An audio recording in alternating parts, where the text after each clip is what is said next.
Hello, everyone, and welcome to SmashBoxxTV's podcast 242. Terry Miller, the Disc Golf Guy, along with Johnny V. Welcome back to Wisconsin. You came back today. You brought some 60 and 70-degree weather with you, and it's going to snow tomorrow. That's the way I like it. Well, that's why I'm going to leave again. I'm heading to Texas and getting out of here. This has been way too much. I was in town for the 70 and 60-degree day, and now I'm back out. So welcome, everyone. We are here for 242. It's going to be a little bit of a shake-up for a show here tonight.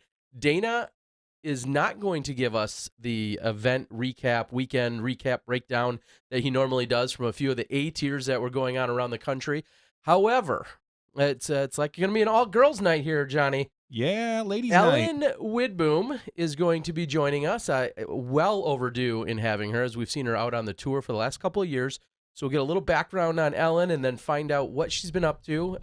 Spoiler, winning these last few weekends. So we're going to talk to Ellen and get some inside scoop from her and like I said, plans for the remainder of this year as we're just getting into it. And then also, as of a few minutes ago, we have a special field reporter, four-time world champ Paige Pierce.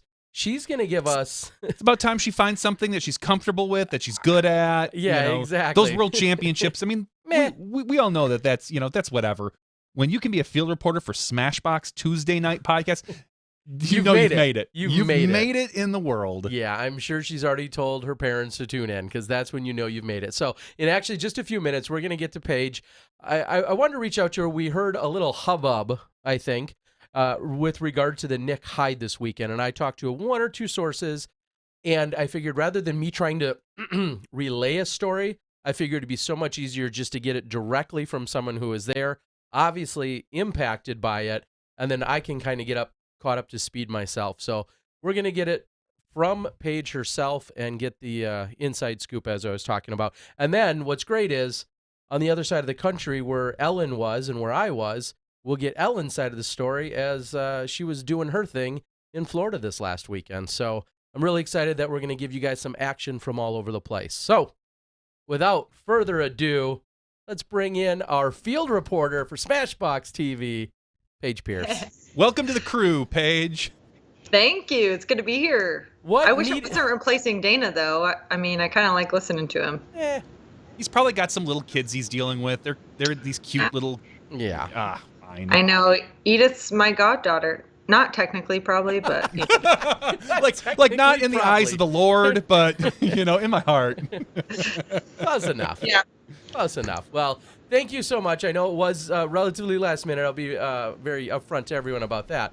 But like I was saying, there was a lot of hubbub and conversation and debate going on around the Nick Hyde event this weekend. And with me not being there and experiencing it for myself, I didn't really want to speak too much on things I wasn't sure of. So we figured we'd go right to the source, someone that was affected probably more than anyone, being yourself. So if you don't mind, kind of give it to us from the top. How did the weekend unfold for you?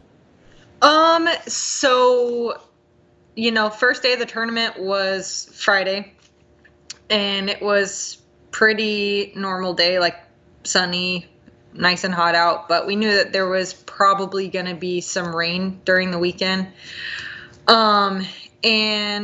So Friday was just smooth. Saturday, we got out to the course and we played 3 holes. And then threw our 4th tee shot. And as we're walking down to approach our drives and putt, 2 of us putted and the other 2 weren't putting yet, and the horn blew.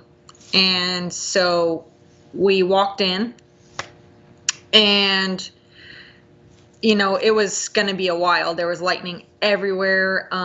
We all took cover, and it was just lightning after lightning after lightning after lightning. And it was, about looking like a 2-hour delay we were going to have.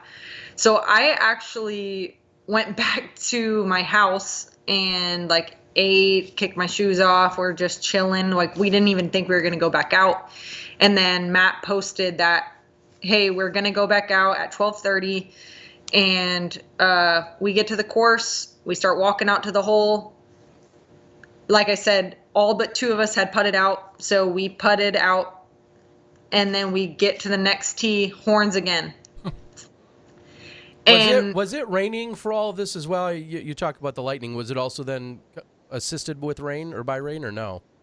After those drives on that fourth hole, that first horn blew, yes, it was very heavy rain. On our walk from that hole back to the car, we were drenched. Yeah. The Jomas guys ran ahead of us to keep their cameras dry, and yeah, like I got to my van and was just watching it. Like it was crazy. It was really crazy. Like the wind was also very strong. So we were we were just soaked, and we get back out there, putt out, get to the next tee, and by this point, you know, you can actually see it if you guys have seen the Jomas video, or if you haven't, go watch it, but you can actually tell the difference visibly on the video, because there's like a stream, there was like this little crevice in the ground, and then it was like raging water.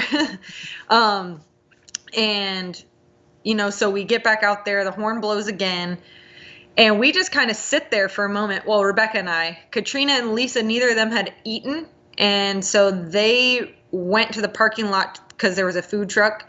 But Rebecca and I both sat there thinking, like, you know, it doesn't look bad. It looks like it's past us. So this is probably only going to be a 30-minute delay. So we're just going to chill here instead of walking all the way back again. But turns out it lightning a couple more times. So we were like, well, that's another 30 minutes. Might as well just walk back. And there was more delays.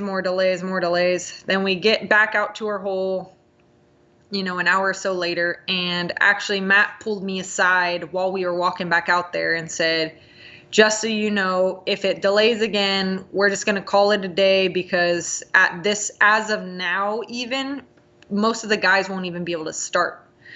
And we were like, okay, well, hopefully that doesn't happen. It looked like it was past us. And I guess he was on the phone with a local meteorologist who was telling him that it was just like lightning in the clouds, like on the back end of the storm. But I guess there was another storm headed in, and it just kept lightning nonstop. And we were counting, you know, seconds between, and it just seemed so close, and it was bright, like the sky was bright with the lightning. So we got back out to our hole, anticipating starting again, and another lightning delay. So we walked back in, and maybe 20 minutes later, we had a meeting all under the pavilion, like, you know, over 100 of us gathered under this tiny pavilion, where he was telling us, you know, we're just done for the day. And as far as we knew, those 4 holes were going to be scrapped, and we were just going to play our second and then final round on Sunday. And so we came out Sunday morning with that still in mind. We got through, I believe it was on hole 12. I'm pretty positive about that. So, you know, a good portion of the way through the round, he met us on the tee pad, and you knew something was going on. He had this worried look on his face, and he just let us know that he had made a mistake, and he apologized and said that he came to us as soon as he possibly found out. He sprinted over there and let us know with as much time as he could that he made the incorrect call, and that and this is all what I was told from Matt. You know, I don't know this to be a fact or not, but that you have to play at least 9 holes. I actually thought it was 12 or 14 holes to be considered a rated round or something, but I guess whoever he talked to, Mike Downs or whoever he was in communication with, informed him that we had to play 9 holes for the round to count. And so therefore we would play 5 additional holes at the end of our round and add them to those 4 holes to make that 9. Okay. And now also to clarify, the course has undergone some form of redesign or whatever, and it is still a 19-hole configuration as well, right? So you played 19 on, and I'm just making this as a clarification for everyone, but yes. you played 19 on Friday, and then so you were looking at playing 19 on Sunday, and then like you said, on your 12th hole, that's when you were informed there would be 5 more to go in addition to the to the 4. Yes. Okay. Okay. Yep. And we kind of, as a group, spoke up and just said, we understand, mistakes happen, weird circumstances. We all understood. And we just kind of like even told him like, hey, let's just play it immediately. Why go have a hour and a half lunch break and then come back and play 5 holes? Let's just knock it out as soon as the round's over. So yeah, that's what we ended up doing. Now, on the flip side, though, there were, of course, men that never got onto the course at all on Saturday. So therefore, there was no concern there was nothing else. They weren't about to play 38 holes or 19 plus 9. They weren't about to play 28 holes, for that matter, or whatever the number was, right? They were just going to play their 19-hole round and be done. Right. Okay. And I'm not sure why they were allowed to just have 2 rounds and we had to finish that one, but I guess you couldn't just scrap the holes, which in my mind, Saturday night after those 4 holes and they canceled and everybody's just talking, wow, crazy. I thought it was strange that you could just scrap holes, because I had this thought of, okay, what if somebody didn't feel good, or they just were like, I don't want to go out there and they just didn't even come to the course. And then, so they would be a DNF, right? Yeah. And then you scrap the holes. So does their DNF get scrapped and they can just come out Sunday? I thought it was weird too. Like, I didn't know technically if it was correct or, legal or illegal or whatever, but I thought there was something weird about that, because it just seemed like a big gray area that could have happened. And I'll be the first to admit, I have not gone in to read. I believe a lot of this will come more so from the competition manual than our actual PDGA rule book. There is a little bit of a difference there, and I know Jay and Des Redding and have been largely in charge of that committee and have been kind of heading that. You bring up an interesting point, whether it's 12 or 14. I don't know. It's either. Yeah, it's. Now you're confusing me. I was going to say 13. It might be 13. The question is, did they worry about? I don't know if it was because they wanted the round to be rated, or if just 9 holes need to be played to consider it any form of official play. I don't know what the bigger concern was there. I bet you it's not the rating. I bet you it's the fact that the round had started. You need to now at this point continue it to get to X amount of that they can consider just a round, not for the ratings, but just just a minimum amount of holes. The 14 number that I'm thinking of, and maybe you're thinking of, is for that rating. That is, okay. It has to be 14 holes to be for the ratings to count. But obviously, Johnny V, you're right. Like, they don't care about that. They just want us to play the tournament correctly. And I think Jay Redding was partially involved in this as well. I know he was making some phone calls to people at Nick Hyde, letting them know, like, hey, that's not correct. Now, was Jay, I was confused by this, was Jay on site or off site for this? Do you know? He was not there. He was not. Okay. But when we had that first delay and I got back to the house, staying at the same place as Nate Perkins, Jay had called Nate and kind of talked to him a little bit about, like, what's going on, blah, blah, blah, blah, blah. But, it was all kind of hearsay at that point, and we didn't really have a final answer. And then I guess they talked again, like, later that night or the next morning or something. And Jay was like, whoa, that is not right. And so maybe Jay was in talks with Matt Seary. I'm not positive on that. Sure. I didn't talk to Matt in depth about what happened behind the scenes. I just kind of did what I was supposed to, and So part of the conversation that I heard as a result of all this, and clearly this is no takeaway from your feat and what you went out and accomplished and got done, but someone had phrased it to me and they said, well, after X amount of holes, if it were finished, Rebecca would have been the winner, and after Y amount of holes, it would have been Katrina, and after Z amount of holes, it was yourself. And it's funny because that could be the case for any tournament. Of course. I could have won at any and every tournament I've ever played, and so could you if they only counted a few holes. But of course, and that's why I'm not suggesting that takes anything away from you. It's just normally there's not a debate as to how many holes are played in a tournament. Right. That's Should we why play it's some funny. more? I mean, let's see. Yeah, we're gonna play some more this afternoon. We also we're like, Matt, since we have you here, are you positive it's only 9? Are you sure it's only 9? Do we have to play 12? Do we have to play 14? Like we should know this for sure. And I was really, really happy that he told us, from his mouth as soon as he could, because then we still had time to maybe, adjust our plans or, whatever the case may be, instead of coming in on that 19th hole and being like, oh, by the way, go play 5 more.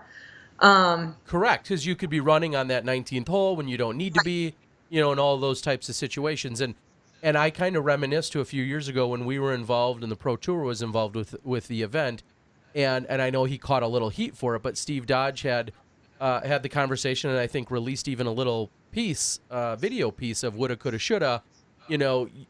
I think you went like bogey, double bogey to finish a few years ago, and then there was actually no more golf. And had there, had you known or whatever, there's just no way to know those types of things. But like you said, it's so circumstantial. It's pretty crazy. Right. And it's kind of crazy too, because also that same year, the GBO had the cancellation final round. And so we should have had one more round, right? And so what ended up being our last round, our second round, on my last hole, I missed about an 8-footer to have Hannah Leatherman come up and time me. And so, yeah, it's happened. I've been on the other end of it twice now. So, yeah, it was a crazy feeling, and I remember both of those feelings very well. And I'll remember this one for a long time as well. So, it's crazy how disc golf works, really. We're still a new sport and we're trying to figure out the kinks. And I think, as long as we're all, patient with each other, and I think, we're headed up. There's going to be confusing times like this, especially when we're self-policed, self-officiated, and all kinds of stuff just flies under the radar that shouldn't happen. And I think stuff like this has to happen for us to get better and better rules and be more legitimate in the long run. Yeah, they're growing pains is really the best way to to summarize that. These are things we have to experience, because as much as some of us hear or see the complaints about the rules not being detailed enough, or the rules having a gray area, sometimes you just can't account for certain things. Like, who in the world could have drew it up that it would work this way? To have these various cancellations and these delays and everything else, and then how it affected the women's division versus the men's division, versus apparently some major chaos in the Masters division, which is a whole nother story from what I've heard. So we just have to kind of grow, and like I think you said it best, you got to be patient and hope that the coolest heads prevail when it's all said and done. All right, so give us the last. You finished with a bang. Give us that before we let you go here for your field reporting on the last hole or two. Yeah, I don't know. I just it was weird whenever he gave us that announcement on hole 12. It's an interesting feeling, chasing a lead. You're on this fine line of trying to stay patient and calm and just play your game and hope it's enough, and playing really aggressive and trying to make up those strokes and gain that momentum. So I was just trying to be patient and just stay calm. And when I heard that news, I realized, okay, there's still 7 holes in this round and 5 more holes. So 12, I have 12 holes, and I'm only down like 3 or 4 because I had just made a good birdie putt from like circle's edge, and I had the box. And then I heard that, and I was like, okay, I'm not even close to out of it yet. Like, it's still going to take a lot, but I can still do it. I just had to, like, I don't know, like that news was the best thing I could have heard. Honestly, it was best case scenario for me and for Lisa, and anybody who was down. When a leader in the final round, you just want the holes to slip away. You just want the holes to go away, and that's not the case for someone that's chasing the lead. So I was stoked. I couldn't have been happier, and I could kind of still be patient with there being 12 holes left. So I just kind of had tunnel vision and was thinking birdie, birdie, birdie, birdie, and trying to not let any other thoughts come into my mind besides getting my disc closer to the basket. And I know that Rebecca had some thoughts about what that meant for her. So that probably did affect a little bit of her play on the next few holes. I'm not positive on that at this moment. I haven't talked to her about that, but I would have to assume that that's the case. So I just tried to stay calm, and I think that gave me a little bit of an edge there, not having any worries. And I got a really clutch birdie on our 16th hole. Katrina 5'd it, and I took a 2. And so that was a 3-stroke swing right there. And in my mind, Katrina was my biggest competition because I remembered the scores that Rebecca took on those 4 holes. And I wasn't sure with those 4 holes what the scores were, but I knew that Katrina was going to be the one on the top. And I guess it turns out that Rebecca was still on top now that I'm looking back at it. But on our first hole back, it was a really tight tunnel shot through a gap. And I just got through it with a sidearm. Katrina 5'd that one as well. So I got a couple more strokes there, and then I just felt the momentum, and there kind of was just no looking back for me. I knew that I could do it. I just had to throw the shots. And my dad, I've been going live on my Instagram account, during certain tournament moments, and I felt like this was a good time, and also it was just confusing, so kind of like letting people know what was happening. And I said, Dad, you're gonna hold my phone. I need you to just hold it. All you got to do is hold it. And it was so cute. He took it so seriously, actually. He actually forgot that he was caddying for me. And I looked a couple times and my bag was gone, but he was just sitting there zooming in and stuff. I just looked at the camera and I was thinking okay, well, I need to get a birdie here. If I get this birdie, this was on our second to last hole.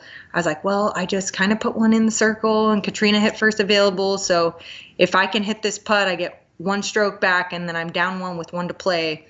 And I remember looking into the camera and saying that, and I was like, I can do that. I can do it. It's, I know that I can get a birdie on that hole, but I knew that Katrina, you can't count on Katrina getting a bogey. So yeah. I was thinking Katrina's going to get a 5. So if I get a 4, we're going into a playoff. I don't like playoffs, especially against Katrina. So I was thinking, I was thinking, all right, I got to get an eagle. And the shot that I am throwing on the hole already sets me up for the eagle, but you kind of have to land within a 20-foot radius to be in the perfect spot with good footing without any of that mud and all that. So I couldn't have placed my disc any better. It landed exactly where I wanted it to. And the second shot, I was just set up to almost throw the exact same shot, just a little bit higher. And so there was really no thinking. Once I found comfort in my footing, I just threw the same shot again and got myself actually quite a bit closer than I thought. I thought I was going to have a 45 to 60 foot putt. So I thought I was going to have a jumper for the win. And when we crested up over that hill and I saw my peach defender up there, maybe 18 feet or so, I was just I felt the butterflies, which, I've played hundreds and hundreds of tournaments now, and they definitely still come, but I never know when. And, when I felt them, I just knew all right, this putt is going to go in and I'm going to I'm going to win with an eagle on the last hole. Like, and I just was already celebrating in my mind. Maybe that's not the best idea, but I just had this feeling Confidence. that I just did it, and yeah, it was crazy. There will never be another tournament like that ending for me in a tournament like that. It was just a once in a lifetime thing. And so I think that's kind of what makes it so special. And it was an honor to have it on Jomez. Admittedly, I do not play well on Jomez. I get super, super nervous when they're there. I'm not sure. I just know like how many subscribers they have and how many people see it. And, you walk up to this test or putt and you just airball it. Or not you, me. I do it every time when Jomez is there too. So it's great. But yeah, I just get super nervous. And so it was really big like weight off my back to finish in like a clutch manner like that, especially in a situation where I do feel so much nerve. So it was good for me to get a little bit of confidence back. There's just lots of thoughts that go on in your head when you're playing golf. I think that's the game that we play, And so, any small accomplishment, or in this case, like a big accomplishment is something that you can use in that mental battle going forward. Did it make it easier knowing that it was an eagle putt for the win versus a birdie putt for a tie? I mean, you've had some struggles inside the circle recently, so to walk up and say, I've got this, that's a lot of confidence with how you're playing. Right, I see what you're saying. Yeah, for the win as opposed to a tie. Yeah, I think it did, definitely, because I knew if I missed, then I still had a chance. But I wasn't thinking about missing. And I think those are the ones that go in, know? Mm-hmm. When you start thinking about, oh, what if I miss this? You're probably going to miss it. Yeah. So, yeah, I think it maybe made a difference, but in that moment, I didn't think about it. Okay. Awesome. Well, you're going to have a contender, as you already know, because our next guest has also been winning already. Ellen Widboom's going to be joining us in just a few moments. But it was awesome. Thank you for all the inside scoop. There's a lot of hearsay. There's a lot of message boards, and everyone else that chatters around. And like I said, I didn't think there was any better source than going right to you for the official details on how it went down on the FPO side of things. Sounds like there's some other stories, of course, in the other divisions, but. Thanks for the insights. Thanks for filling in for problem. Dana. And you wanted me to just call you before you went on SmashBoxx. Originally, I was thinking that, and then it got really close to the show, and then I thought, well, yeah, if Dana's not going to join us, there's, like I said, the hearing it first person point of view from yourself as to how the event unfolded. I think that was the big story here, of course, and hearing your winning shots and your winning thoughts, but. It was great to hear how it went down. So, yeah, hopefully it shed some light, and we can all kind of, hopefully there's tournament directors even listening to this, and they can kind of prepare for something that could happen in the future at their tournament. But I'm excited I won't take up any more time. I'm really excited to listen to Ellen. She's killing it. I featured her on one of my episodes of Nice Line recently because she threw this incredible shot at Waco. And like, honestly, I feel bad saying this, but the video doesn't even do it justice. And like, I sat down with her and it was nice to just pick her brain. And then after I don't know if she's going to kill me for saying this, but she thought the camera was off and it was still rolling. Mm-hmm. I walked away and the camera was still rolling. And she's like, yeah. That was a good shot. Yeah. And I just saw that back on the camera when I was editing it like a week later, and I just died laughing, and like it just made me respect her so much more, and also just want to hang out with her off the course too. That's awesome. It was cool to see that confidence, and then she goes right into winning an A tier and then fought over a Lane King. Yeah. Oh yeah. She's as clutch as you get. 5 titles. You got it. And then she goes back and wins another one. It's amazing. Get it done. Well, we're going to catch up with her. Thank you for everything you're doing. Go check out Nice Line. Go check out everything that Paige is doing. And, of course, everyone will see her in Jonesboro this weekend. and looking forward to seeing you in the next few days out there. Sounds good. Sorry to miss you out there, but I'm excited about the Smashbox announcement. That's cool. I'm happy for you guys. You'll be out there, right, Johnny V? Well, I'll be here. Our cameraman will be out there, and yeah, we'll be around. We'll see you at GBO though. We'll be there live. All right, congrats to Smashbox on the news. All right, thank you, Paige. Thanks, Paige. Bye bye. All right, so like I said, the inside scoop from Paige Pierce, and a little bonus action to get those feels and all those details about what it's like to close out a tournament in that fashion, and the fact that the tournament went down in that fashion being the story as well. Pretty crazy stuff. I don't know. I want one of those cards I can just pull out, almost like an Uno draw 4, where it's just at the end of the round, like 4 more holes for the win. No, 4 more holes. Like I want the eagle for the win card. That one would be nice as well. But at least you have to get yourself that close in order to. At least this one I can say, well, I want 4 more holes to win, not just one chance. Well, it's clearly an epic battle. I have not consumed any of the footage in any capacity. I did watch the last 3 holes of that particular round. Okay, well, everyone should obviously go check it out. Don't get too nervous, but it's on Jomez, so go out and you can find it out there and consume that sweet, sweet action.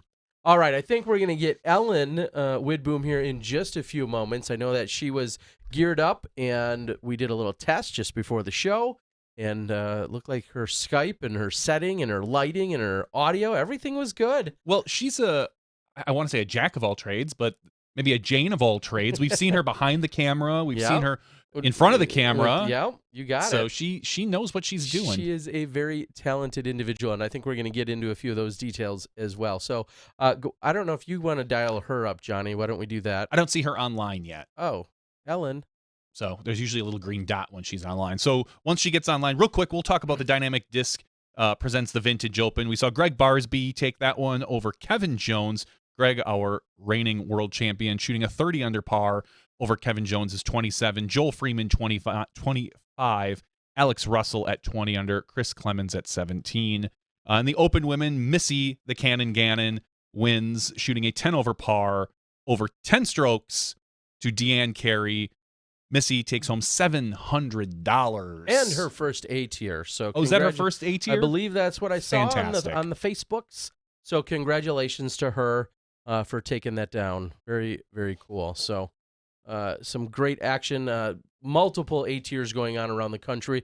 I'll say we saw so much of our talent pool spread out among these three. I mean, we had obviously, Johnny McRae, Calvin Heimberg, Paul Macbeth all over in Florida, as opposed to all the guys that we just saw over at Nick Hyde and then over at the Vintage. So everybody a little bit spread out. And I think you're going to see most of them all reconvene and get back together in Jonesboro in just a couple days.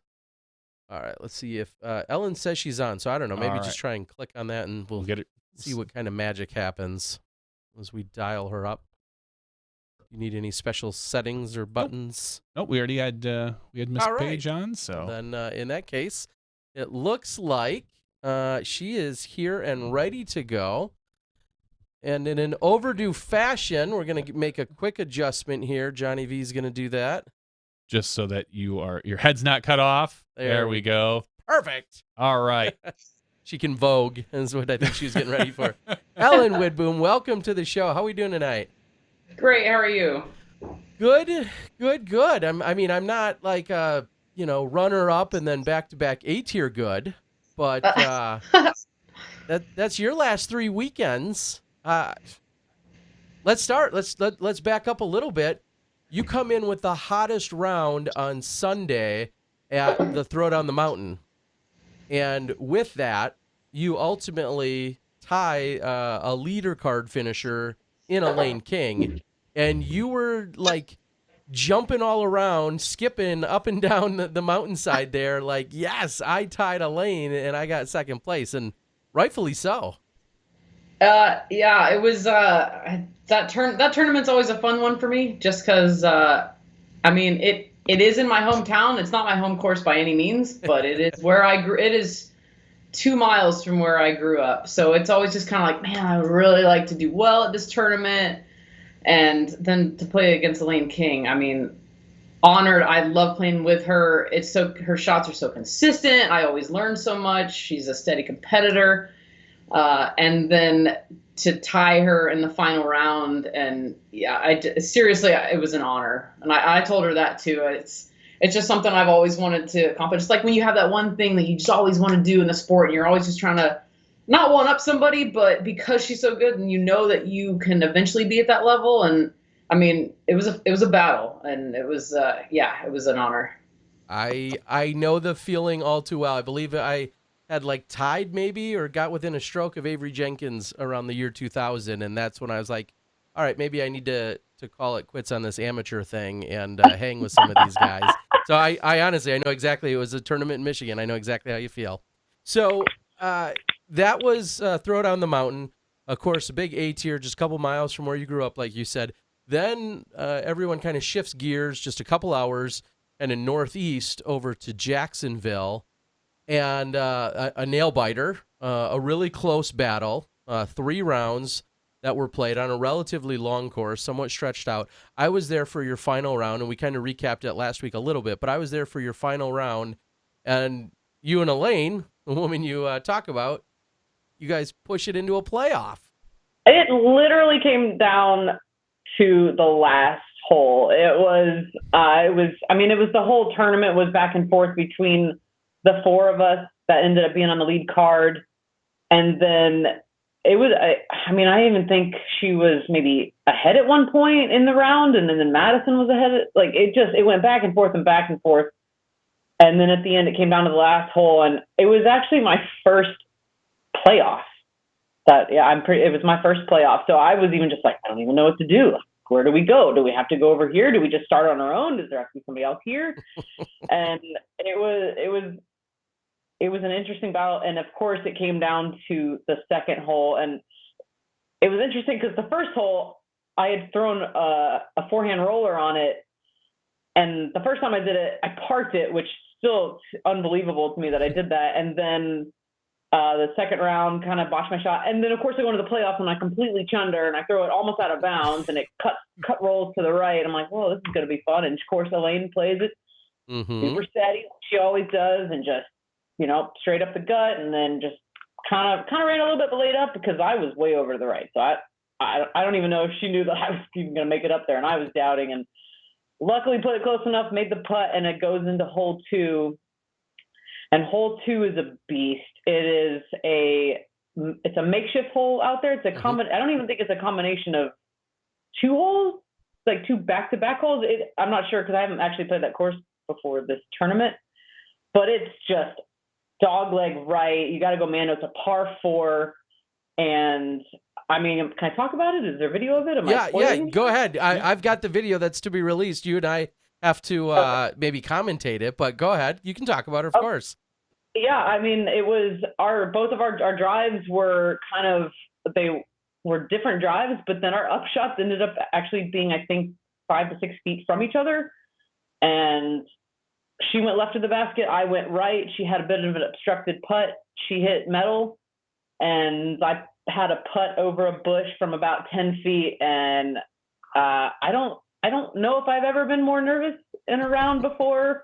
It's kind of like the feeling when you drink about 6 cups of coffee before you go out and play, and that's exactly what I was feeling. And my hands were shaking, and I just kind of reverted back to, it's just another putt. Like, you've made these all day, just make this putt. And it went in, and the rush was really unlike anything else that I kind of experienced in disc golf. It was just kind of like, wow, that just happened.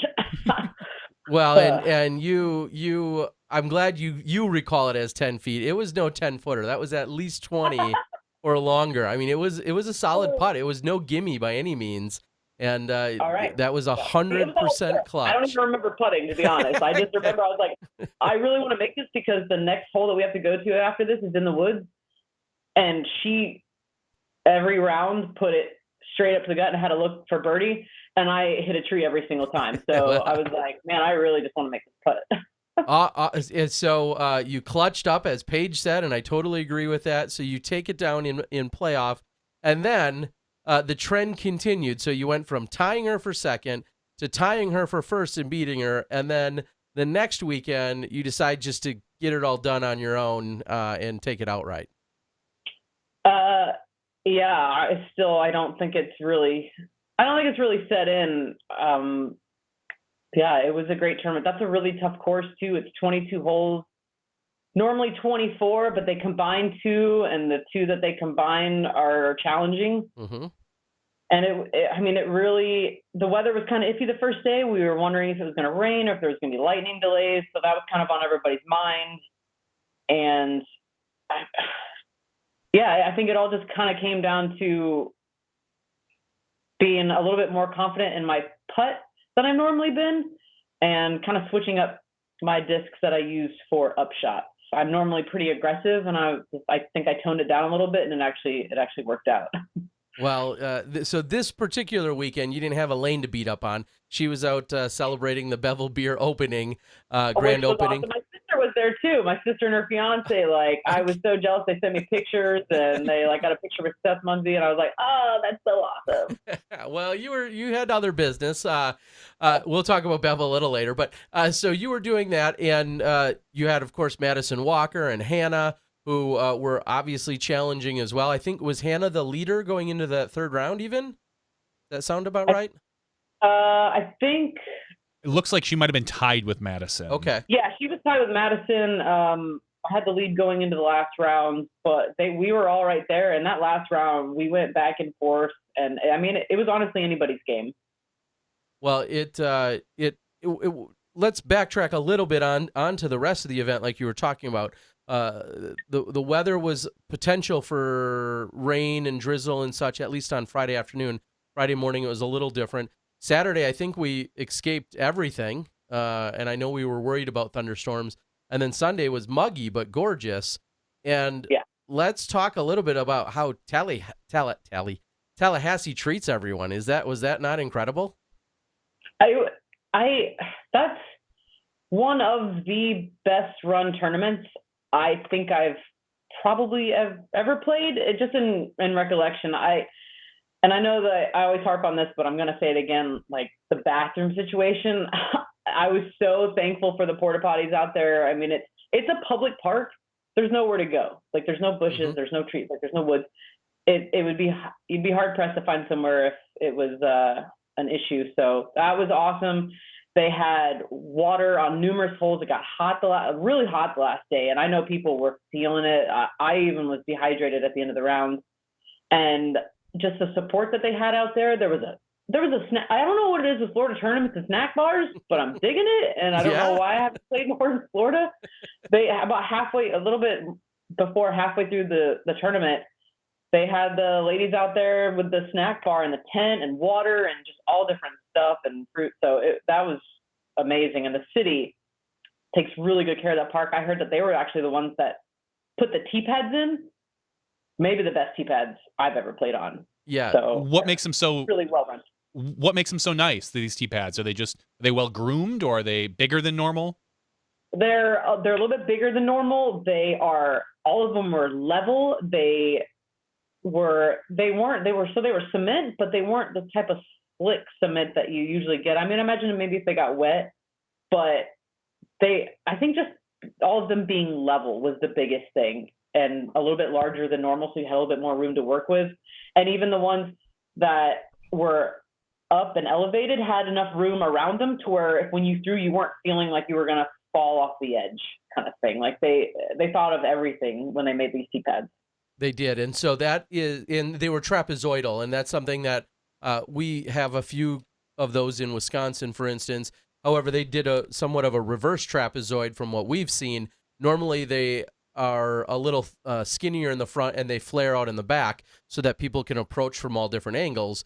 These guys reverse that mentality, and they went a little bit skinnier in the back, and then they flare out in the front, giving you more opportunities for a right or a left side. Sure. And I'm going to guess, as you were talking about business in the back, party in the front, the opposite of a mullet. I wouldn't call them mullet tee pads, all right? But Schwebby would, but they then had they were at least 6 feet on the wide flare in the front and at least 12 feet long. And they might be longer, but if I had to guess, that was probably at least the size of them. like you said, all relatively new, and the right grade of brushing and everything. So for those people that really care about tee pads, just know that in Tallahassee they did it right. They absolutely did it right. Good. So, and yeah, just a really well maintained course, and obviously their club and all the people, and it is worth noting. And I know I had a conversation with a few people. Both the city of Tallahassee and then Visit Tallahassee are huge supporters. So anytime you get the municipalities involved and the convention bureaus and those types involved, they want all these people from outside of their area to come and have a hell of a good time like we all did. So, and I think they treated us all very well. Yeah, they did. I even saw like the trucks were out there. The city trucks were out there refilling the water. They were on it. Yeah, it was pretty amazing. Yeah, they all hands on deck, and that was one of the cool things that I noticed as well. Is when I was talking to these people, they weren't necessarily volunteers, although there were a bunch of those. They were like, "Oh no, I work for the city, and we're doing this." It's fully integrated, and you don't see it normally quite that solid of an integration, and they just killed it out there. All right, Ellen. Well, you win it. You have these amazing 3 weeks in particular, but let's backtrack a little since we haven't had you. Let's talk a little bit about, for those that may not have seen you out on the tour the last few years like I have, give us a little bit of your backstory. When you got introduced to golf, what were some of the things that brought you to it, and then kind of a big leap you took in the last couple of years? Let's see. I know it was about 6 to 7 years ago that I first found disc golf through a friend, and it was just casual, super casual. It was like, just, hey, let's go throw this disc in the woods. And I was like, all right, cool, sport. I love sports. And went out there and played a couple times. And then it just I got busy with work and life, and put the discs in storage from what I remember. It's still a little vague, but I think I found them when I was moving a year later, and just like, oh yeah, disc golf. Googled it. Lagoon Valley disc golf course in Vacaville, California was 15 minutes from where I lived, and I was like, I'll go check it out. Got in with the group out there, super supportive. They had a small club, so we tried to get group meetings and Saturdays going on, but it was still pretty small. But I would go out there almost every day after work, and I would run the course. I would take like 3 or 4 discs with me, and it's a 27-hole course, and I would just run the course. It was exercise. I was outdoors, and I got to practice disc golf. And then somebody's like, you can play tournaments. I can play a professional sport as an adult? You're telling me that? Like, what? Sign me up. So I got my PDGA number, started playing. I think I did 1 intermediate tournament, some advanced tournaments, and then I think a year after that, I was like, oh my gosh, like there are pro women playing. I was like, I could do that. I want to play pro. Let me try this out. Of course, I got my butt kicked, which was great because that's the only way you learn is playing with better players. So that was amazing. I got to play with California women that they had been playing for years, and I learned so much from them. But it was hard for me to play a lot of tournaments just because I was in the military. I was in the Air Force for 10 years, and I traveled for my job. It took me all over the world, but when I found disc golf, I would take my discs with me, and I played a course in Japan. I made a course with my friend on base in Spain, and we would play when we went there. I played in Japan at, I think it's Kadena, has a great club at Kadena. If you guys ever go to Japan, check them out on Facebook. Like, they have an 18-hole course on the base, and you get hooked up with somebody there. They'll take you out, like get you on base and play. It's beautiful too. And I think that's where Avery Jenkins played too. He may have. I'm not. I know when we've been there for the Japan Open, it was frequently up in the Nasu Highlands, which is about 4 hours north of Tokyo. So I'm not sure where that's all relative to, but maybe that's where Avery has been in the past as he keeps traveling all around. Right. Yeah, he travels. So I traveled all over for that, and I kind of plateaued in the job, and I did 10 years, and it was kind of along the lines of like, 10 years. Well, I could do 10 more, and that's retirement kind of thing. But I really like disc golf, and I really think I could make something of it. And if I don't, like, why not do it now? Like, I was just in a position in my life where everything was aligned to where it was going to work out. So I actually planned for 2 years to get out of the military. I saved up money, bought a van, got all my affairs in order, and signed up for pretty much every tournament that I was able to sign up for at the time before, like as soon as registration was open. And I mean, my list was just like huge, and I was excited. So yeah, January 27th of 2018 was my last day in the military, and I think actually a week prior, because I had some terminal leave, my sister and I hit the road for like a mini vacation. Yep. And I did the whole tour last year. I did, I think, 35 or 36 tournaments last year, and was all over the U.S. I loved every minute of it. It was amazing. Yeah. Yeah, making up for any lost time in previous years for sure by going out and hitting that many tournaments. That's incredible. So maybe that provides a little insight to some of your stamina, some of your energy, maybe a little bit of your background and your whether it's training or routine. I mean, does some of that correlate or relate for you as to just how regimented you are? I think so. I know that my job in the military was pretty rigorous and required a lot of physical stamina. I was a load master on the C5, and I mean, slinging chains and tying stuff down, and you're in the desert for a week at a time kind of thing, and you're go, go, go, and odd hours of the day. We'd work 24 hours a day where you wouldn't sleep, and then you'd finally get 6 hours of sleep, 8 hours of sleep, and you'd just go back out and do it again. So disc golf is quite the change from that. So, and I'm used to the travel. So I'd say it's nice to sleep in, but I still don't really sleep in that much. But yeah, it prepped me for life on the road. I love it. And I know that some of my friends laugh about it, and my sister, and like I'm actually at my best friend Christine's house right now. I'm up in North Carolina. I drove to hang out with her and kind of celebrate my victories and have a little mini vacay. But they always make fun of me because I'm like, yeah, I could sleep anywhere, and I get up at all hours of the day, and I can, it doesn't matter where I am. I usually make it work. And I think my job prepped me for that, for life on the road. And, I've slept in some really weird places and kind of uncomfortable places, but in the long run, it just makes, when you do have the nice places and the nice hotels, the comfy beds, I appreciate it a lot more.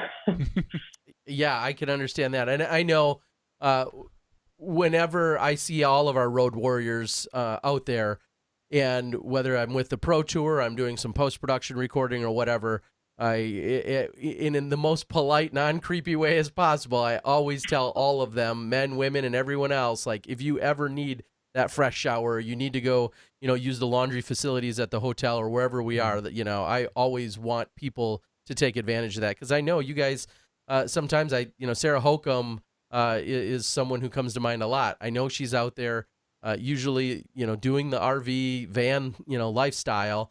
And sometimes things aren't as comfortable as they'd like to be. And any way that we can help for the few times when we show up on the weekends, we want to be there. Now, we've also seen you work a camera. You've worked with our friends over at CCDG. How did that idea come up? So I know Corey and Ian from California.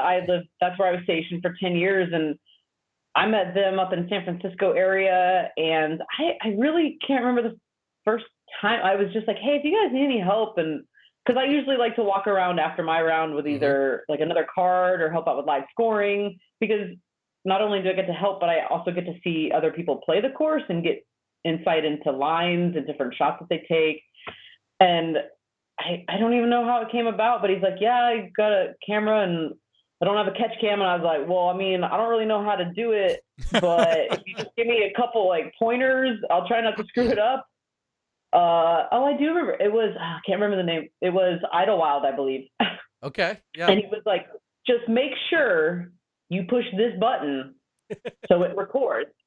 Well, about 3 holes in, I realized I hadn't pushed the button.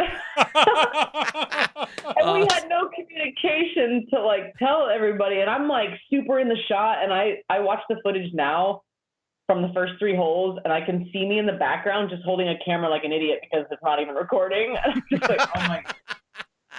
And so we get to the hole, and I realize my mistake. And I laughed about it and I apologized. He's like, no, it's okay. It's your first time. And from then on out, I was like, all right, like I got this. And it just became fun to me. Like it was another challenge, trying to get the shot. And as a disc golfer, I kind of knew where to stand because I had seen them do it. I know where the best places are. And it's a lot of fun to me. Well, and you know, that's a conversation that I think we've even had with Steve Dodge and just generically when it comes to our industry, when we talk about the media, Steve Dodge took an approach this year with hiring some cameramen that said, and he said, I want to hire cameramen and I want to teach them how to follow golf as opposed to getting golfers and teach them how to work cameras. And obviously two very different philosophies. I you know, maybe a little bias here, of course, but I feel like when you're a golfer and you know how shots are shaped and you know what discs and what they're trying to do on a hole, I feel like that intuitive nature is so much more beneficial to have. Definitely. And having, and I know you and I have gone back and forth on this, having talked to some of the cameramen now this past week with the DGPT, I think there is a level of camera work that we can teach golfers. Like, hey, here's a basic camera, hit record, here's your zoom, you're good to go. The guys that Steve Dodge, I think, brought in, I was on a conversation with them, and half of that stuff was going over my head, talking about, oh yeah, you got the EVP with the lens that the Canon and this and oh, does red line red line? Yeah, does it have the 3 ring? And I'm just like, oh yeah, see, all that stuff is beyond the golfers, but you guys were having issues following the discs. The golfers can follow the discs and maybe hit record. Yeah, you know? Yeah, I know. I was like, Corey's like, just push record, and that's all you have to do. Like, so yeah, no, I totally agree with that. And even knowing a lot of the players, I'm like, oh, this is a forehand player, yes. This is a backhand player, or I've seen him play this line before, or like this is the line they're gonna take. And yeah, it definitely helps playing the sport and something. I totally agree with that. It's tough to teach somebody that has no idea what disc golf, maybe even the shots are. Well, or how many times, there's always a running joke, how many times James Conrad or Dickerson, Chris Dickerson are going to fake you out, you know, when they go for one of their pump fakes, because you always know you've got a new cameraman when, you know, you see like four shifts that way and you're like, nope, just Still stay steady. That's their routine. So it's been kind of funny. Have you found yourself, obviously you're finding a great groove in your playing. Is there other components, you know, and I know we just talked to a Paige Pierce who's, you know, getting so much more into media, and all of our players have their hobbies and they have their downtime. What else are some of the things that have jumped out at you? Is there anything else you're always working on or developing or thinking about outside of just your play? I know that I've kind of been struggling mentally, I guess, and it's kind of outside of the play, but it involves disc golf. I just it's like, how do I phrase it? I started the season I was struggling. I didn't play as well as I wanted to, and I think I was viewing it too much like a job because I have to do this. I have to play this tournament. I have to do well, and I'm like, no, like I want to play this tournament and I want to do well. So I need to kind of shift that perspective. And I kind of had a mental change, and I took about a week off in between 2 tournaments and just didn't do any disc golf and went and did my own thing. I went to Sedona. I went to a museum. I kind of took my brain out of it. Mm-hmm. And I came back and I was like, oh yeah, this is fun. I forgot about that. Like disc golf is fun, you know, and I want to play these tournaments and I want to do well, and winning's awesome, but it's not everything. And I just want to always better myself and better my play and have fun out there and encourage everybody that's out there. So winning's just a bonus. And now I'm actually not doing the full tour this year. I'm not following the Pro Tour or the NTs. I'm kind of doing my own thing because I got out of the military to play disc golf and also to focus on my family and friends, because I was gone half the year and vacation time was limited. And when I did have it, I usually played disc golf. So my family lives in Tennessee and Florida. Best friend is in North Carolina. My sister's in Washington. So I'm taking time off to see them, still playing, but I'm kind of shifting my priorities and what I value.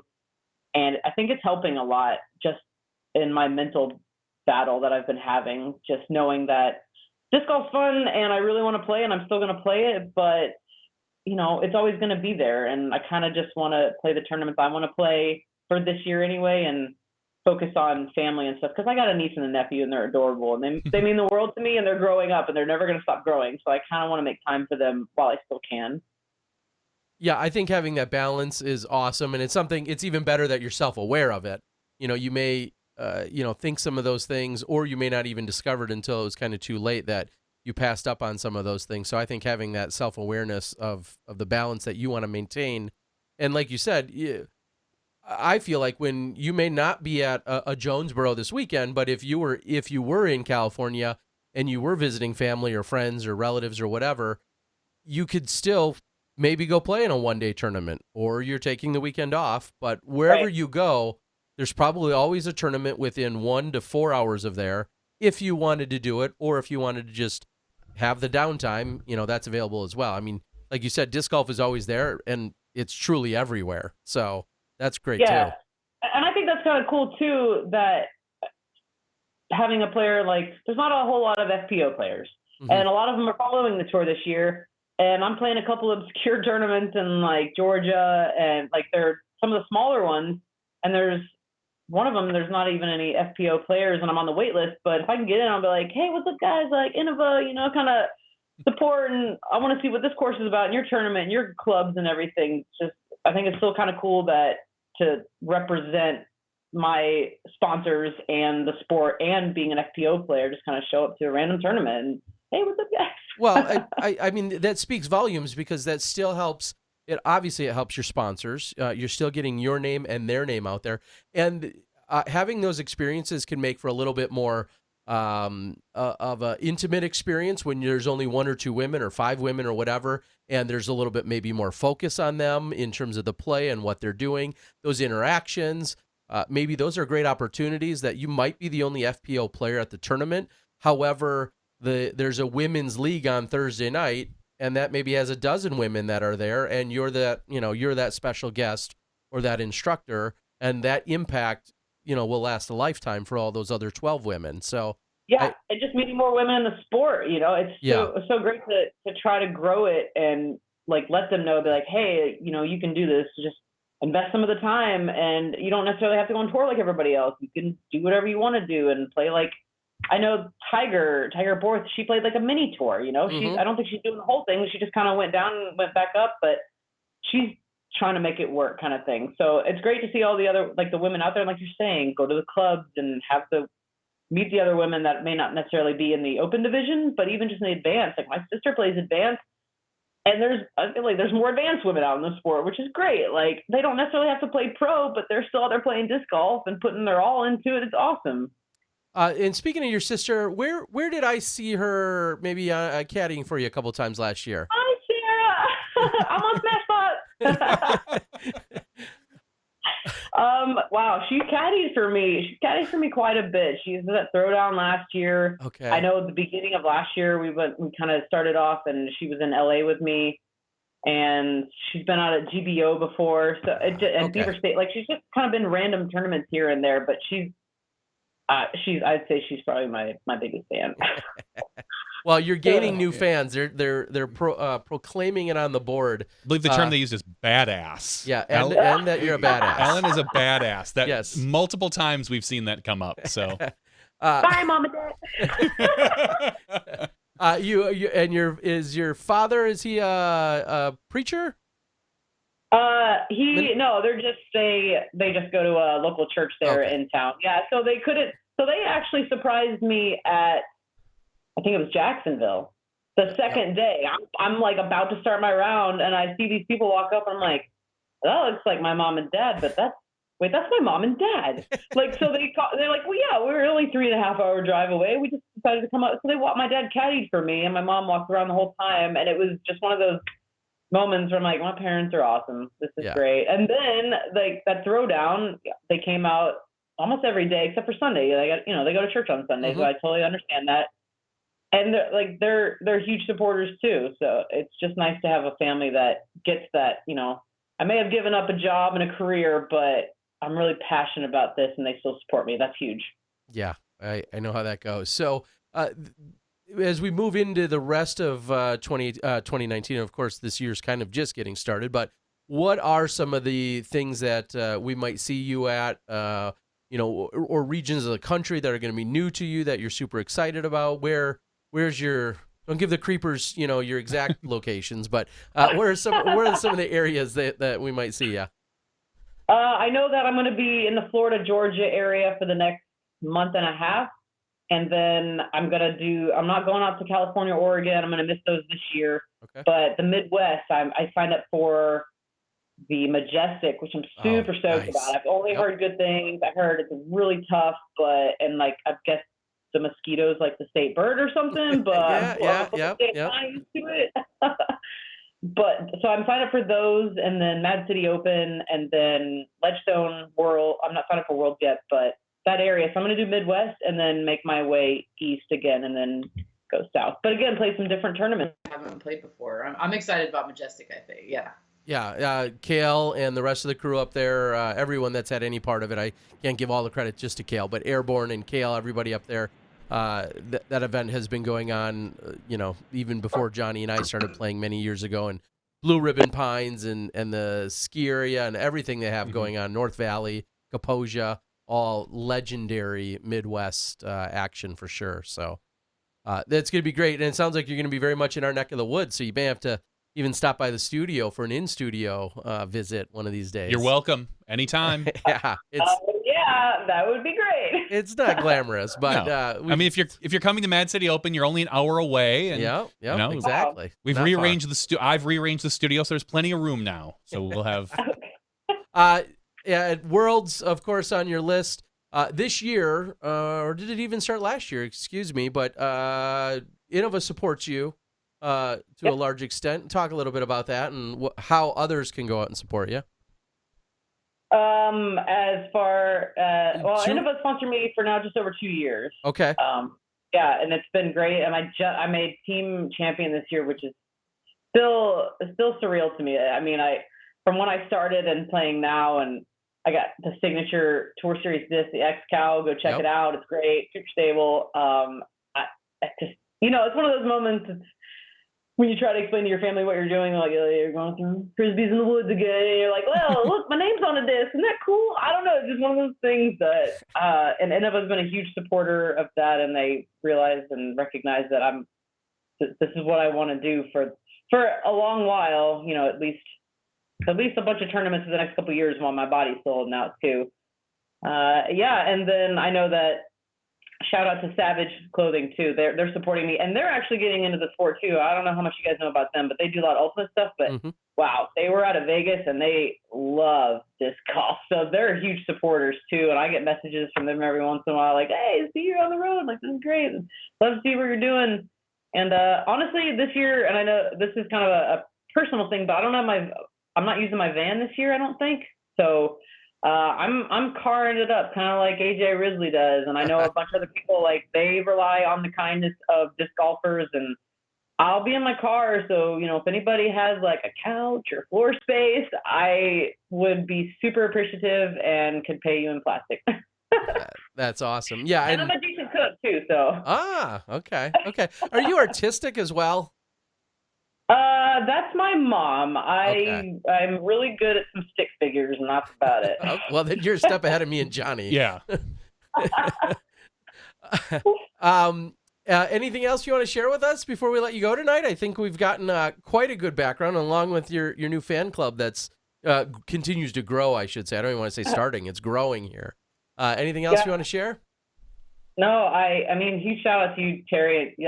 Thanks for coming out, and I know that you rushed to make it out to Tallahassee and got some film coverage of the last round. And that means a lot to the women disc golfers out there. And I mean, every little bit that you do, we really appreciate it. And it's always cool to see you out there too. I saw you and I was like, oh my gosh, Terry's here. It's great to see you out there. It makes the tournament official. Yeah.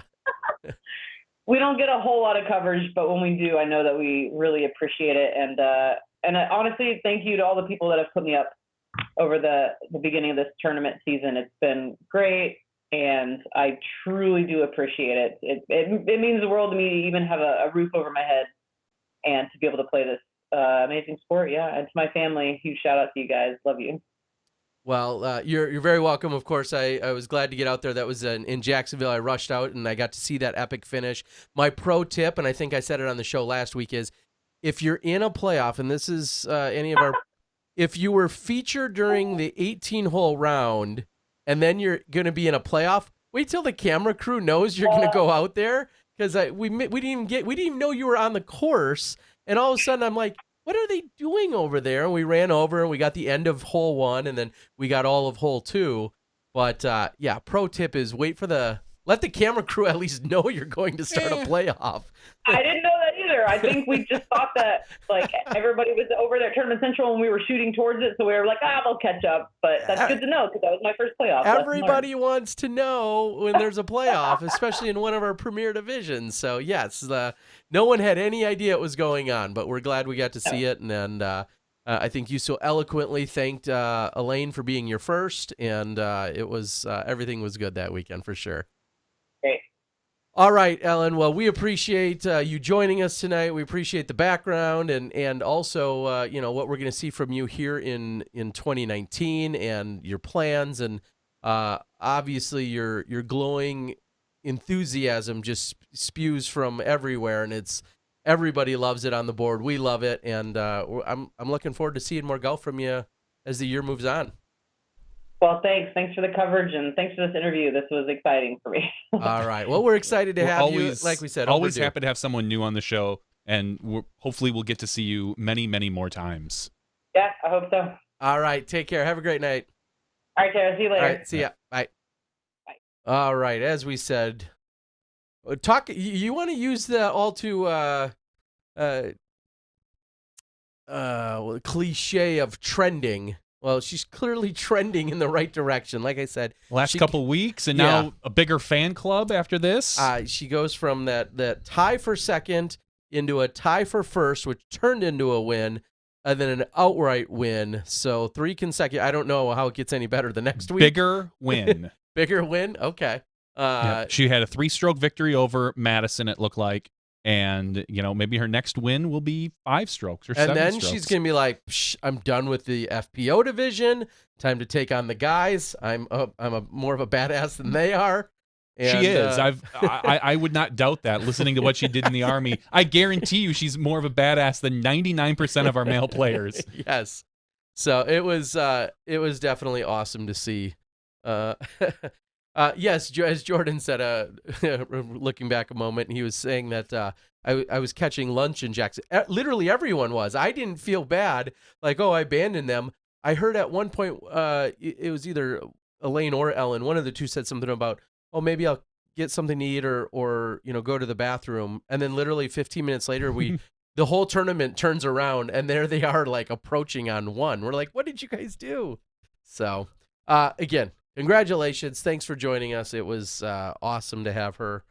And I knew when she had taken that big leap to join the tour or touring, clearly such a huge moment and a decision for anyone. And the fact that, to really drive the point home, the fact that we're in a position that someone who's been introduced to the sport in the last 5 or 7 years, even on the FPO side, which is a much smaller pool, and she takes it serious, finds out about the national tour, finds out about the pro tour, and then next thing you know, she's got a great sponsor, she's got support, and she's on the road. It's just such a great story. So, very, very cool to see. Yes, a Tour Series disc. She has the Excalibur. I think it's a Star Excalibur. I don't recall if it's Star. I think it is, not Champion. It is a Star Excalibur. And I'm sure you could go out to the Innova Pro Shop. Great forehand and buy disc. those. And that's her predominant, throw is forehand. So, and she throws a mean forehand, of course, as you could expect. All right. So I was just looking at Mad City Open. I don't have anything going on that weekend. That's my birthday. I know your birthday. It's August, but I'm 4th. gone. I know you are, but I've got nothing. I thought maybe it was conflicting. I don't know why I haven't. I'm not going to be at that one. I think I would have skipped it anyway, but normally I do. I'll have to check out the. Did you check out all the details there? No, it's just Matt City Open, 27th. There's people. Yeah. I would maybe miss that one. We'll see. Anyway, good luck to all those that go. Oh, I see. Yeah, I probably won't be playing that one. Okay. So, on the backtracking just a moment, and again, I know we don't have all the story. I did try to do a little bit of research before the show. It sounded as if there was a controversy, and I know I alluded to it a little bit with Paige, but did you hear anything about the Masters, a division that is particular to us these days? Masters division. I was just telling somebody nobody cares about the Masters. No, I don't think it was so much about the actual. No, that's what I was telling somebody. I'm like, I'm a Master now, and trust me, oh yeah, nobody cares about the Masters as far as coverage and stuff like that. But it's if something. So what exactly happened with the Nick Hyde rain delay and the Masters field? Clearly, it was maybe something a little different than the FPO. Well, yeah, and it was, and I think the Masters were just, were they just before or just after the women? But they had gone out. It's obviously, same situation. They got canceled or delayed and everything else. And then it was really known or posted that they were going to come back the next day on Sunday, as if Saturday hadn't happened, and then everyone's going to remain with the same tee times. And I know that was posted for a while, and at some point, it got slightly adjusted, and it sounded as if all but one person had made it to the new adjusted tee time. And in some, I'm going to chalk it up to confusion, we'll say. In some kind of confusion, it sounds as if the group was possibly held up. I think this was the lead card of Masters was held up. Ultimately, Chris Farnham, who won the tournament, had missed what was the first hole of that round, and he was given a par +4 penalty. I think the large debate that has ensued, which is kind of been around the internets, is that was their lead card delayed longer than it should have been? Because had it gone off at the time that it was posted, Chris potentially would have missed 2 or 3 holes. Instead, he had missed 1 hole. And some of the women had even said, well, it seemed a little confusing at the end because it sounded as if there was maybe an offering to the Masters division saying, well, hey, I'd like to kind of make up for a mistake, and here I'd like to maybe offer more money into the division. And the women were kind of like, well, wait a minute, there was obviously a little confusion on our end as well. So some of that had gone down, and yeah, again, I think we'd have to have probably someone from the master side of things to give us the full story or more details. But when it was all said and done, that happened. And then on the MPO side, dare I say, I honestly don't know. Eagle won it in 2 rounds then. Is that correct? Yes. There was ultimately just 2 rounds played. Yeah, I believe it was Nick Newton that was leading after the first round. Of Team Legacy, okay. Yeah, and he could not keep up with Eagle for that second round. Eagle, okay. I believe Eagle, Yuli, and one other person shot like a 14 under par. I'm going to go back and take a look at the actual score here. That was the there we go, the Memorial Heiserbomb. So they don't even have. I'm sorry, they skipped second round. So yeah, so a 55 on a par 67. So I'm sorry. So that's what, a 12. 19 holes. Yep. So that's 12 under par. Eagle shot a 12. Yuli shot a 12. And Ricky Wysocki shot a 12, but ultimately Ricky was down in 8th place, but ended up beating Nick, who was in the lead. They outshot Nick by 5 strokes that round, and ultimately beat him by 2 and 3 strokes. So it's tough. It's tough if you're Nick. He's a 1,000-rate player. He's a good player, but it's hard to keep up with Eagle. It's hard to keep up with Yuli. Those guys are. They're rated 1030, 1050 for a reason. Yeah. Well, speaking of Masters, speaking of ratings, speaking of solid play, I'm going to backtrack for a moment. Barry Schultz getting it done this weekend. If you could click back just a few over to the Tallahassee, the Open at Tallahassee. At one point, I heard someone in the gallery say, "Cool, these guys are now have the same score Barry does finally." Did they shoot the same? Yes, exactly. Was the so exact Barry same. shot 30 under par. Beat his division by 25 strokes. A 30 under par would have put him in 2nd place behind Calvin, who won that event over Paul by by 3 strokes. So Barry having a day. Yeah. Or a weekend. Not a bad weekend for Mr. Schultz. It was great to catch up with him. I'll give you guys a little inside scoop. I think we're going to see him in the Midwest for an extended period this summer. You could see if he's on the Mad City Open registration. I saw. So we will see him a little bit in the Midwest. So if you're from anywhere in our area, he's going to be up here for an extended period doing a few things, including a few events, and he's actually trying to put together a few things. So I had a great chat with him the other day. I had asked him because I saw him at Throwdown, and then he wasn't in Jacksonville, but then he was in Tallahassee. And just even I picked up on the geography, and I'm like, wait a minute, that doesn't make sense. And he had said him and his newlywed wife, Paige, were working on some stuff with their townhouse and I think getting ready for a sale. She plays as well. Yeah, and she plays pro as well. I saw her registered for Mad City Open. So he went back and took care of some business at home and then came back down and just laid the beat down on that Masters division.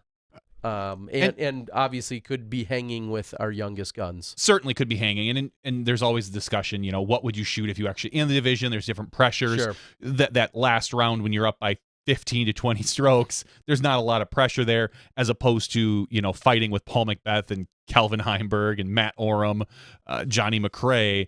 It's a different mentality. It's a different type of pressure, but ultimately Barry was able to get the job done. I don't think necessarily that Barry is the type of person. He's been around forever.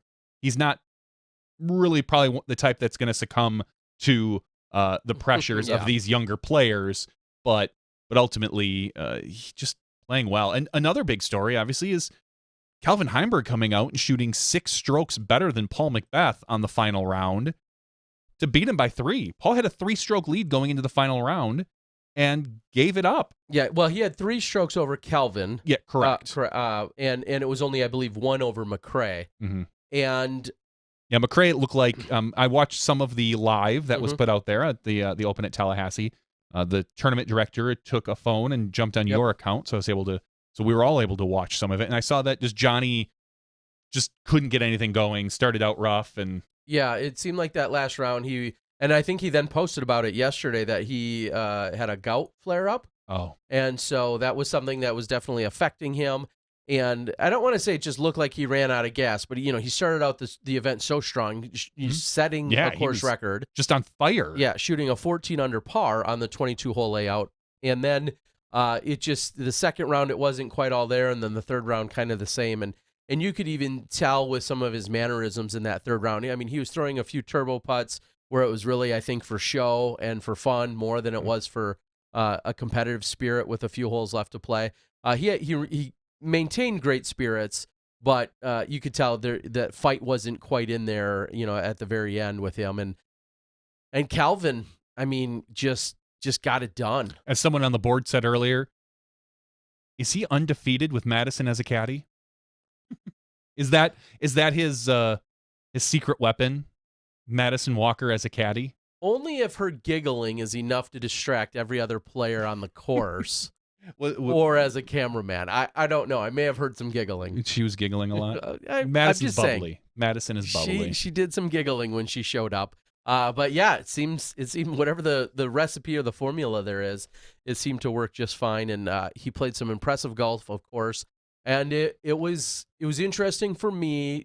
Now that I've seen both of them so much in their career, it was interesting to see Paul not capitalize, not clutch up, or he had the lead, and even in the late goings, it continued to slip away, and then finally it got to a tied position, and I was like, okay, what's going to happen here?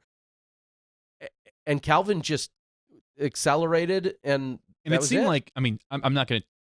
It's not bad luck, but it seemed like Paul was catching trees on a lot of his drives. He would catch a tree down the fairway, not put him in position.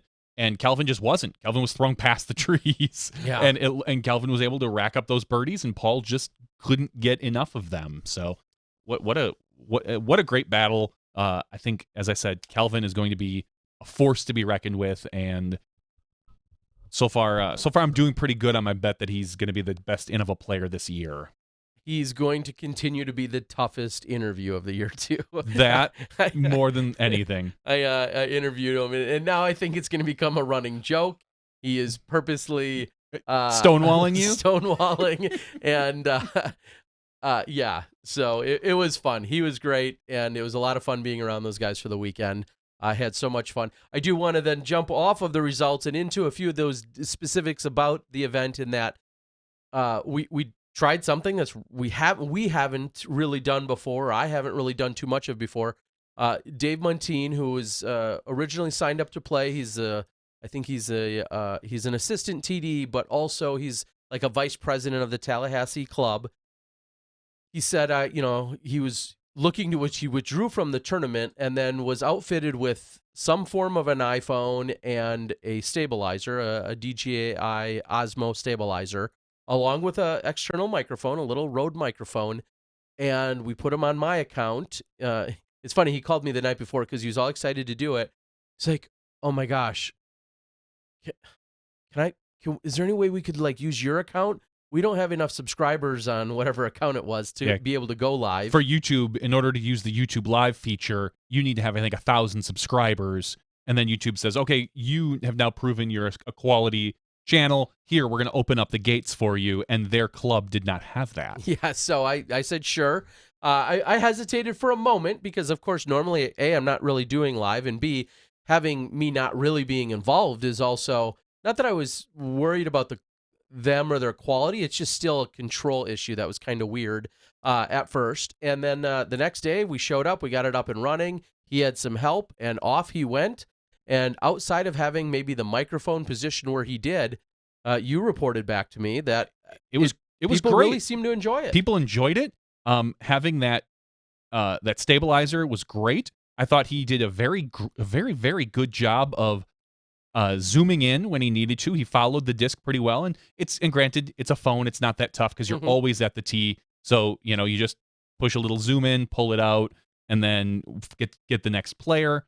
I didn't get a chance to watch a lot on day 2. I watched off and on day 3.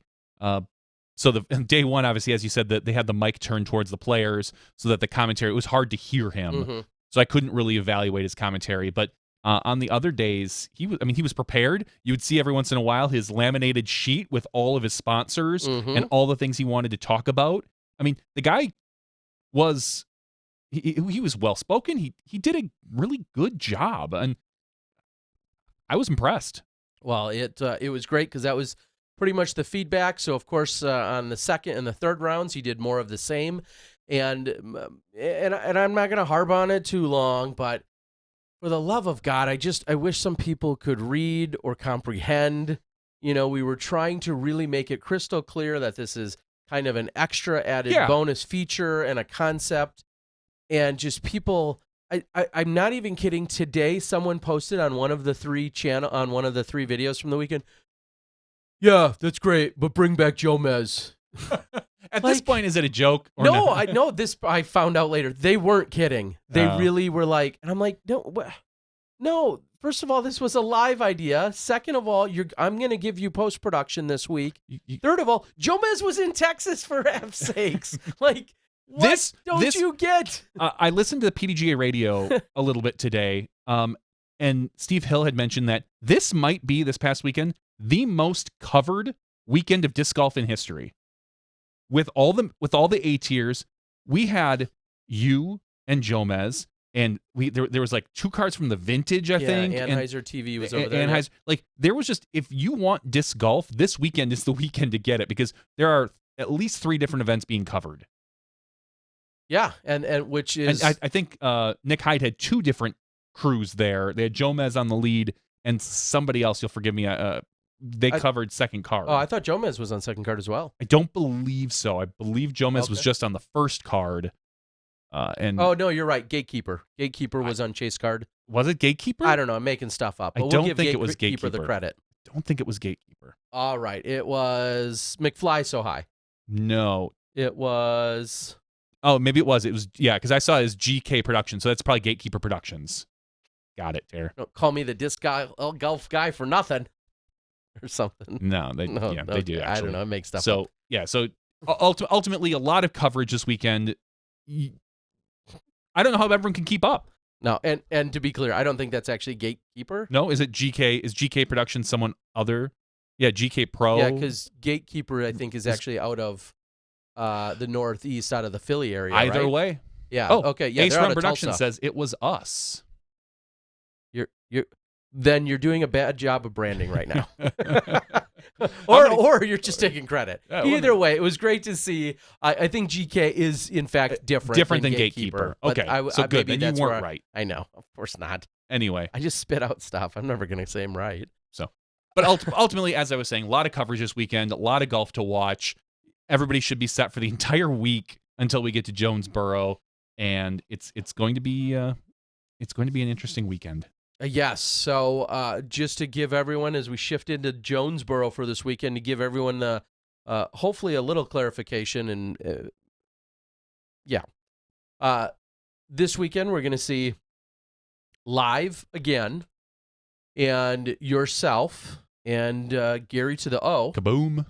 Will be here in the studio doing the show switching and yes. Pressing all the fancy buttons. Beep, boop, over beep. Here. Ding, ding, ding, all ding, I do. ding. Just this. We'll be pressing the buttons here in Milwaukee. We're going to see the same camera crews, for the most part, that we've seen at the other Pro Tour events in terms of for the most part, cameramen. Yep. For the most part, most of the same cameramen that have been at the first two stops. Yep. And then I personally will not be involved in any capacity as I leave tomorrow night to head to Texas for an arrangement that I already had set up with the World Amateur Doubles Championships taking place over at Sela Ranch, and working with Dee and John Hauk and the property over there. Sela Ranch rated as one of the top properties on the planet for disc golf. So the Amateur World Doubles Championships is taking place, which is a PDGA major on the amateur side. Meanwhile, you and Gio will be, doing things here. Is there any other media-related details that maybe need clarification? Yes. There's some big media details that need clarification. Like what? No YouTube. Oh. So, the Disc Golf Pro Tour will, as of right now, no longer be putting out the live coverage on YouTube. The post-production will still come out on YouTube.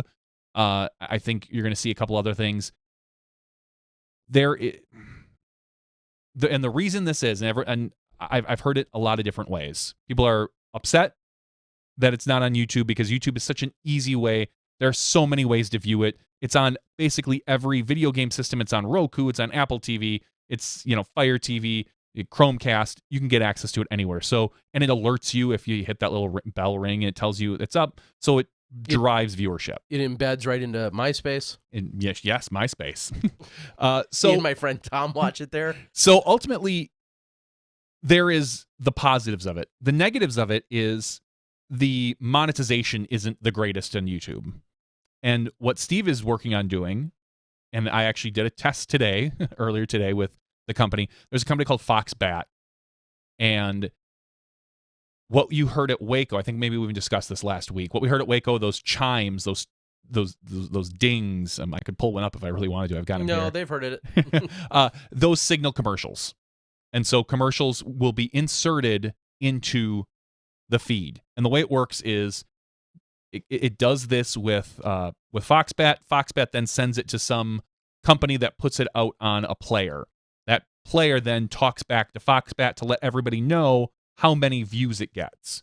Because with Steve, as we saw in the interview, there's a new system if you want to buy Pro Tour ads as well. And I don't know all the details on that, but I think you can pay based on the number of, I think, CPM and all this other views and things like that. YouTube doesn't send that type of information back. When you put it on YouTube, it's just, they basically say, thank you, we're going to sell our own ads on it. And then you get a cut of that.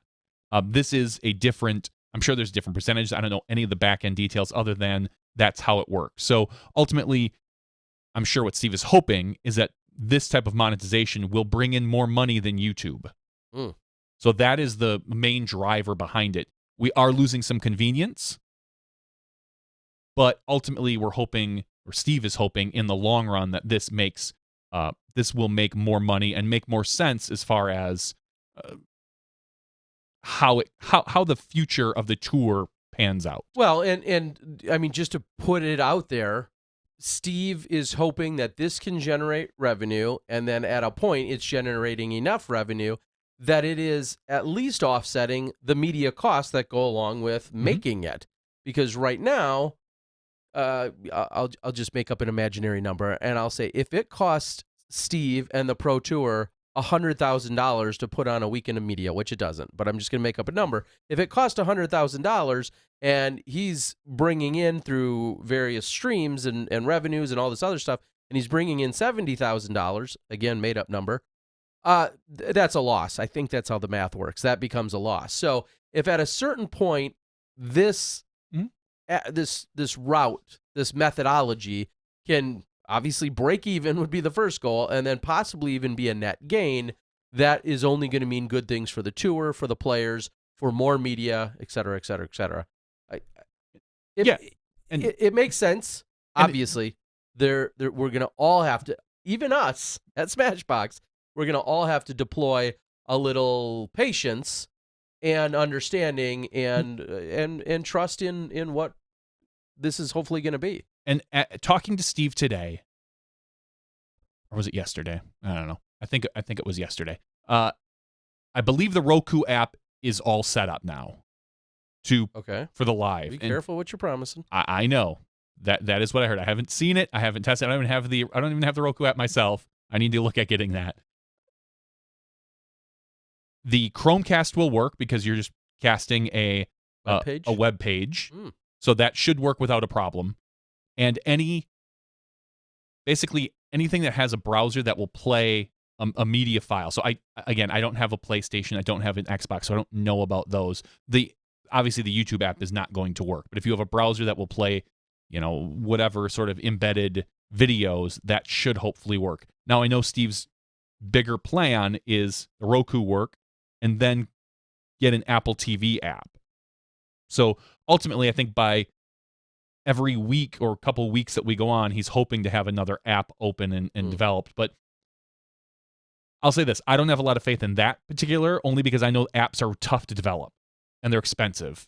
So it's, unless he has some sort of generic white box app that you just kind of plug in your info and go, there's a good possibility there. And I haven't talked to him about it. I don't know any of the details. He could very well have it up and going.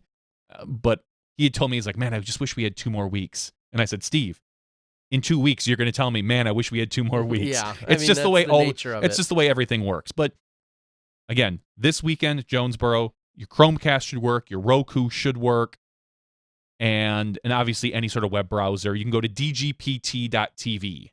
So dgpt.tv. dgpt.tv. Correct. And yeah, as Timothy says, you can't subscribe to a website. I agree. That is one of the downsides. But if, again, I have to look at it financially, if the money is right, and maybe this is a trial, if we look at it in 6 months and we go, oh, wow, that didn't make us any money, maybe plans change. But ultimately, it's a good step. It's a good try. I mean, if we just sit and do the same thing over and over and over, true. What are we gaining? Yeah. And is now a good time to do that? I mean, there's a lot of changes in the Pro Tour. It's kind of like, hey, let's maybe just pull off the Band-Aid now. Because if we don't do it now, you're always wondering, well, I wonder what that would have made us. Maybe we'll try it later.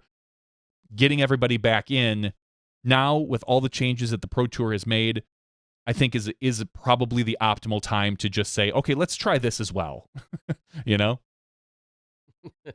Maker's telemark implies that I need a haircut app. That's not funny. Okay, it is. And I want to speak to your last point there. I know when I first saw the news, because you and I weren't privy to it at first, as to when it was happening, this whole DGP.TV idea. DGPT.TV. Sure. When I'll never be able to spit that out. When I first heard of it, I was very conflicted, as were you. You had the exact same thoughts you said that I did. I feel like, okay, we're just going to get our feet under us. SmashBoxx is going to hopefully come back and be a positive force and help kind of get things back on track and get to the level at least where we left off last year and even improve on that and kind of get the live thing back up and running. And then we'd take a baby step into, okay, well, then maybe we'll make another change and kind of ease into something like that. Let's get established first, reestablished.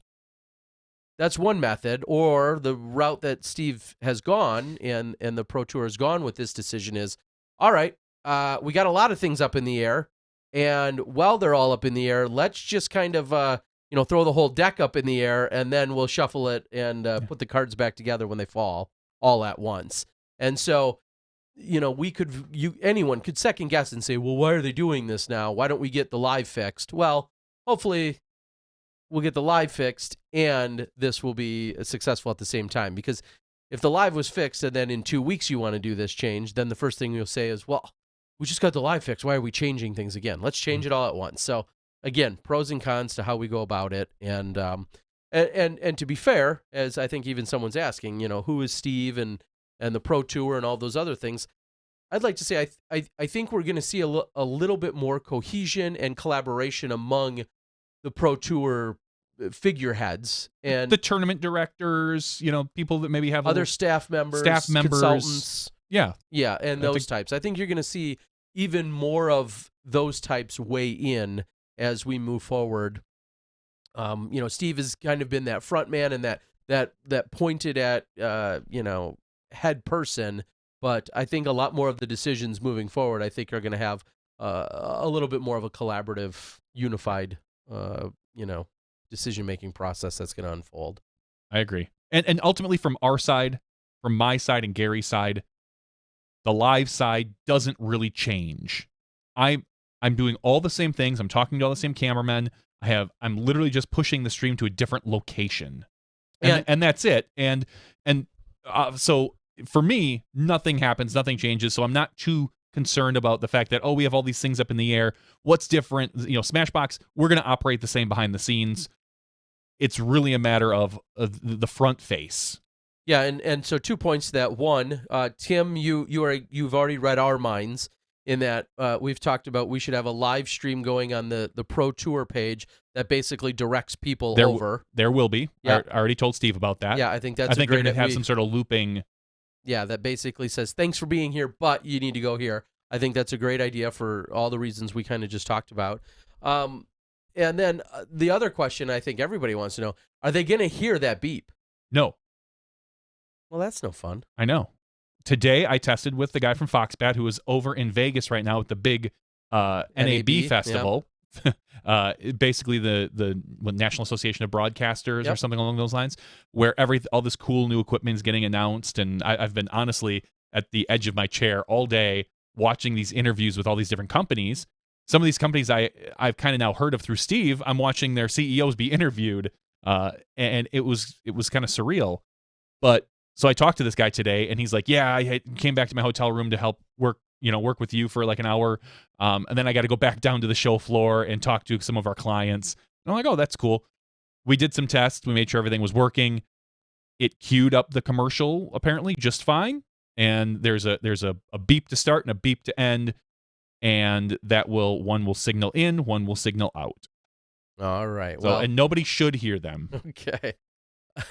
Yes, I don't know if they'll be more or less successful than the Foxbats that we've seen that Innova released a few years ago.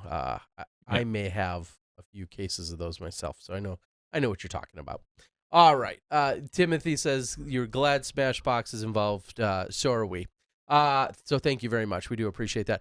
Another valid question, though, that came in is, how is the commentary going to play out? As I'll be in Texas, so I won't be involved in any capacity, whether it's sideline reporting or otherwise. But that means we're gonna have good commentators. That's nice. I'm sure Ellen would be great. Ellen would be great, probably. I know. That's a good point. I'm fairly certain we have the DOSes again, and I don't know the exact details. We're gonna have a little run through on Thursday where I'll have a better idea of everyone that's involved as far as commentary. Again, on my side, doesn't really change, but. Timothy Barnes says, there's a Roku app? Did I miss that? A lot of people missed it. It's actually been out there for a while, I think. And it's just nobody's really promoted it. because there hasn't been anything on it. Yeah. So if you go to the Roku app, I believe there's a few things out there right now. Okay. And then as we shift gears as well, and as you just referenced, the Dosses, of course, huge congratulations, Bevel Beer, Nate and Val, and Justin Selmore, who I know is out there, along with Mama Jenkins, who's been out there helping out, and everyone else. I know there's also been a huge outpouring from the disc golf community, whether you've bought discs from them or, as part of their fundraisers or collaborations, or maybe like myself, you may have bought a chair or a table or something there at the brewery.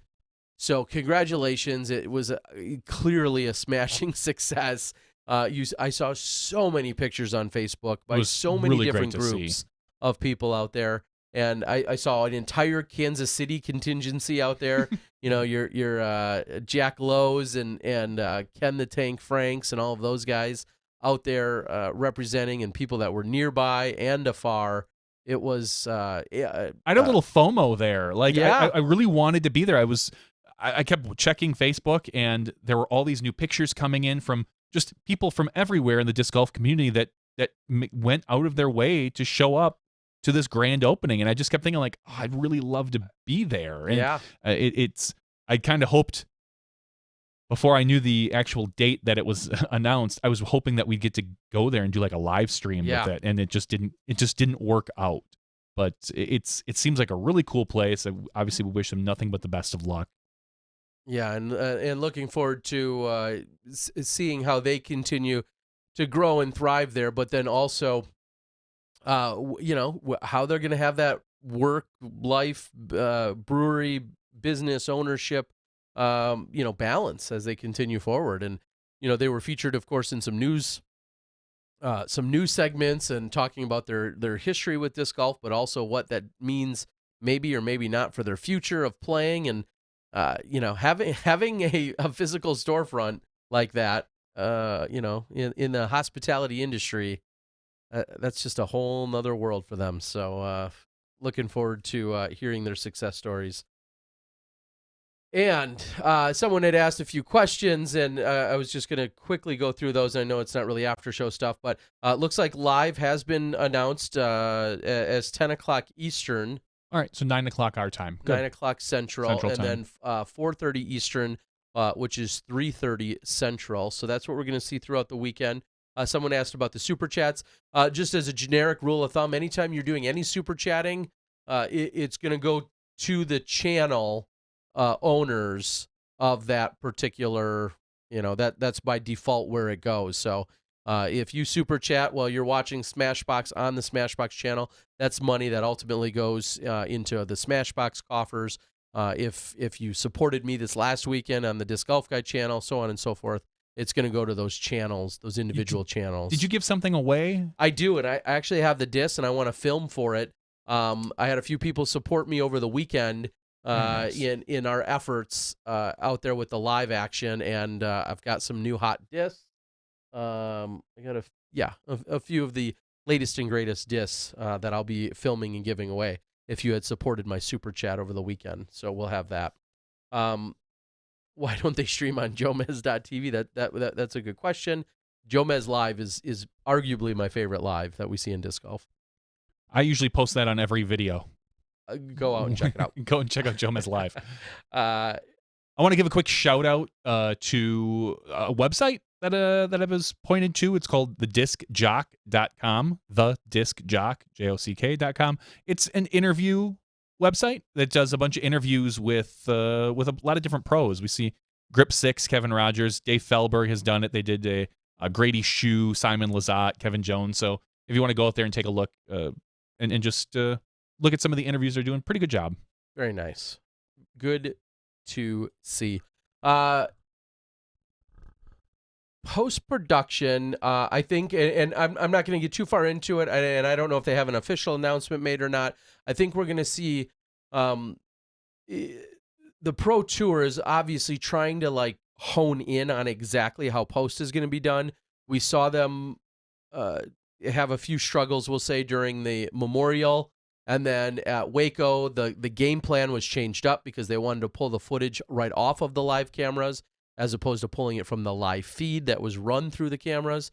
And here at Jonesboro, I think we're going to see even a more concentrated effort to make sure that they knock out the lead card post-production action, and that's going to be the primary focus. So on that end, I think we're seeing still some of those baby steps to get it dialed in and then expand from there.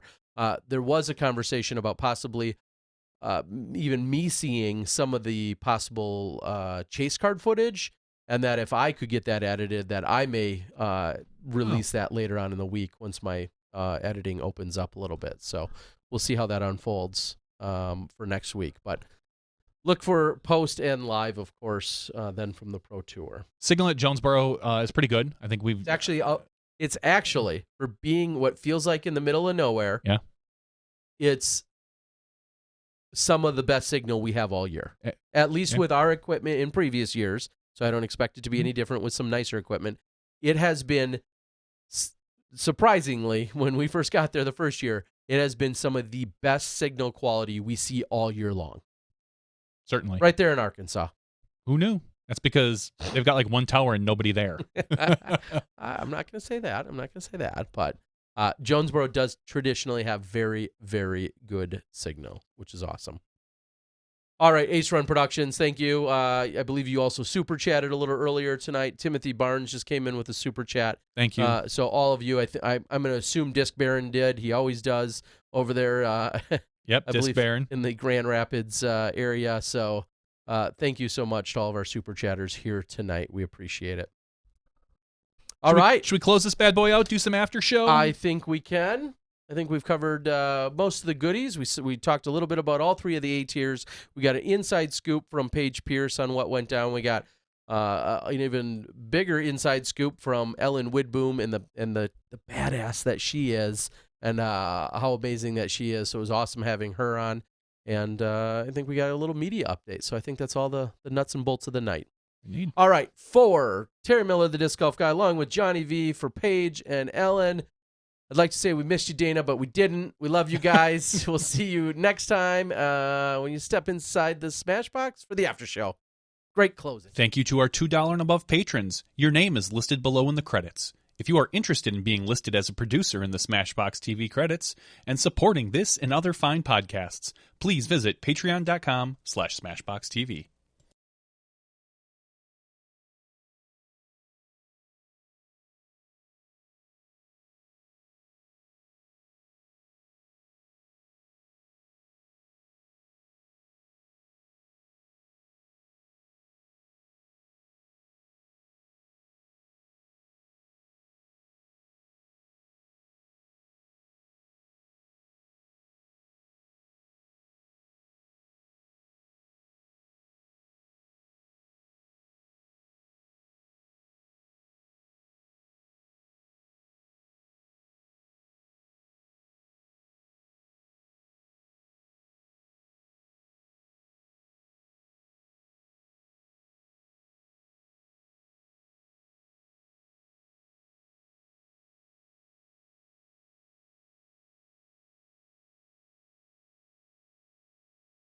Hello, everyone, and welcome to the SmashBoxxTV podcast 242 After Show.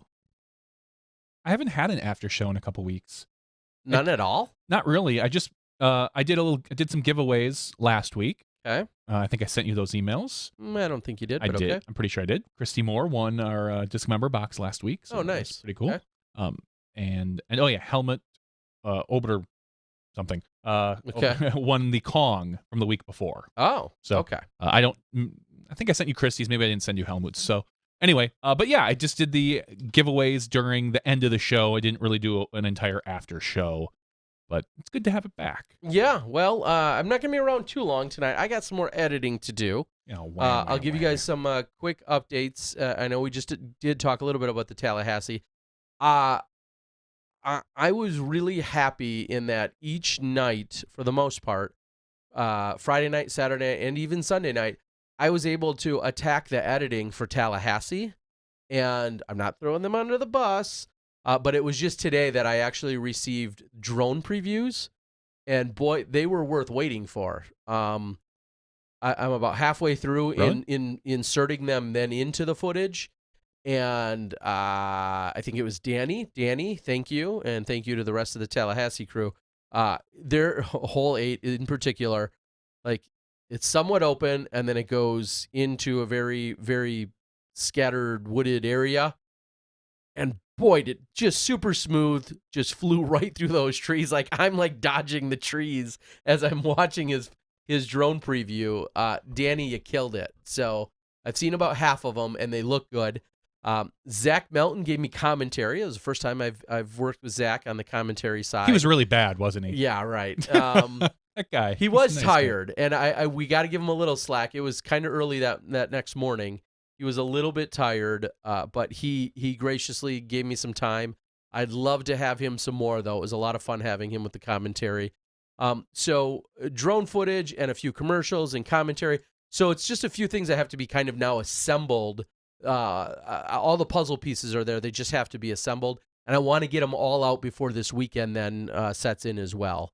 So I appreciate everyone that's, that watched the live feed, that kind of took it in that way. Some people said, I'm not going to watch any of it. I'll wait. That's awesome. Some said they wanted to watch it on Jomez. They can keep waiting because Jomez was in Texas and not filming. But, yeah, it was an awesome experiment this weekend, and hats off to the entire staff over at the Open at Tallahassee and Visit Tallahassee and the city of Tallahassee and Dave and just all of the crew. Sounds like Tallahassee's got it going on. They do. Like I know I say this a lot when I come back from events, and I feel like I kind of gush about them. And if you put on a damn good event, and you've got a good course, and you've got good payouts, and you got great tee pads or great, a great course and amenities and all those things, like I'm gonna tell you how great it is. And Hannah Macbeth also, I'm thinking from another perspective. She tweeted yesterday saying, like, can this be a thing? Like great bathrooms and snacks, snack stations. Like, why can't every weekend be like this? So if you're a TD, like Paige Pierce said, if you're a TD out there, there's a few places you could pick up a few things and take some tips from. Go to the big events that are successful, that are well run and well respected, and borrow a few of their notes and a few of their tips. I mean, GBO does a lot of things right. Go check them out. See why they have 1,600 people there in a couple weeks. Yeah. They're just there's a lot of good stuff out there, and I love going to these places. I've never been to Tallahassee, and to watch the way that they put it on an event, and they have their AM side this weekend. They're doing a lot of things right there, so super, super happy to see that. So saw that this weekend. Footage is going to unfold. Jonesboro's in the mix. A couple weeks from now, I'm going to be hosting the B tier along with Tom McManus. Skyline Classic, powered by Innova, is happening in a couple weeks here in the southeastern Wisconsin. We're down to about 30-ish spots. Max of 144, so there's about 110 already registered. So if you do want to get in on that event, you got just a couple weeks to do that as well. All right, I'm going to read a few comments from the board while you're getting our amazing Patreon supporters put together. I'm ready. I'm going to read a few details though. Tim. Oh yeah, go ahead. Oh, okay. I was just going to say, Tim, good night. Thank you. Always fun to have you. We do appreciate it.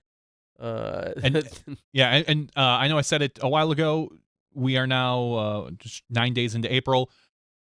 I'm still waiting on like 2 people or 3 people to get me their T-shirt size for the clothing level. And if I don't hear from them soon, like I said, they're going to get a large. They're going to get whatever the basic is, and they'll have to deal with it. TJ had said, super chatted. Thank you so much, TJ. Said, my wife and I enjoyed Ellen Widboom. Boom! Very much. Thank you, Widboom. XCal coming soon. Awesome to hear. Thank you for supporting her. And again, thank you to Ellen for joining us. Terry, can you give us a breakdown on what you thought happened on the final 9 at Tallahassee with Macbeth?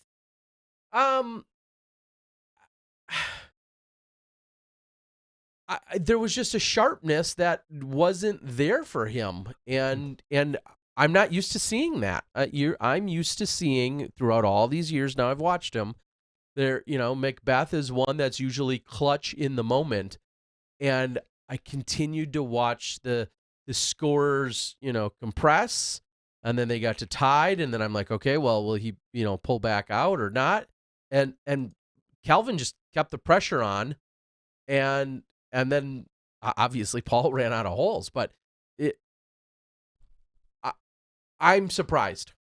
That's what I will say. I am surprised to see it go down the way that I did. It was so much of a shift as I'm trying to use my hands, and it was just like they were here and then they just shifted apart. It wasn't like one and then he just passed. It was like you saw one going forward while one was regressing.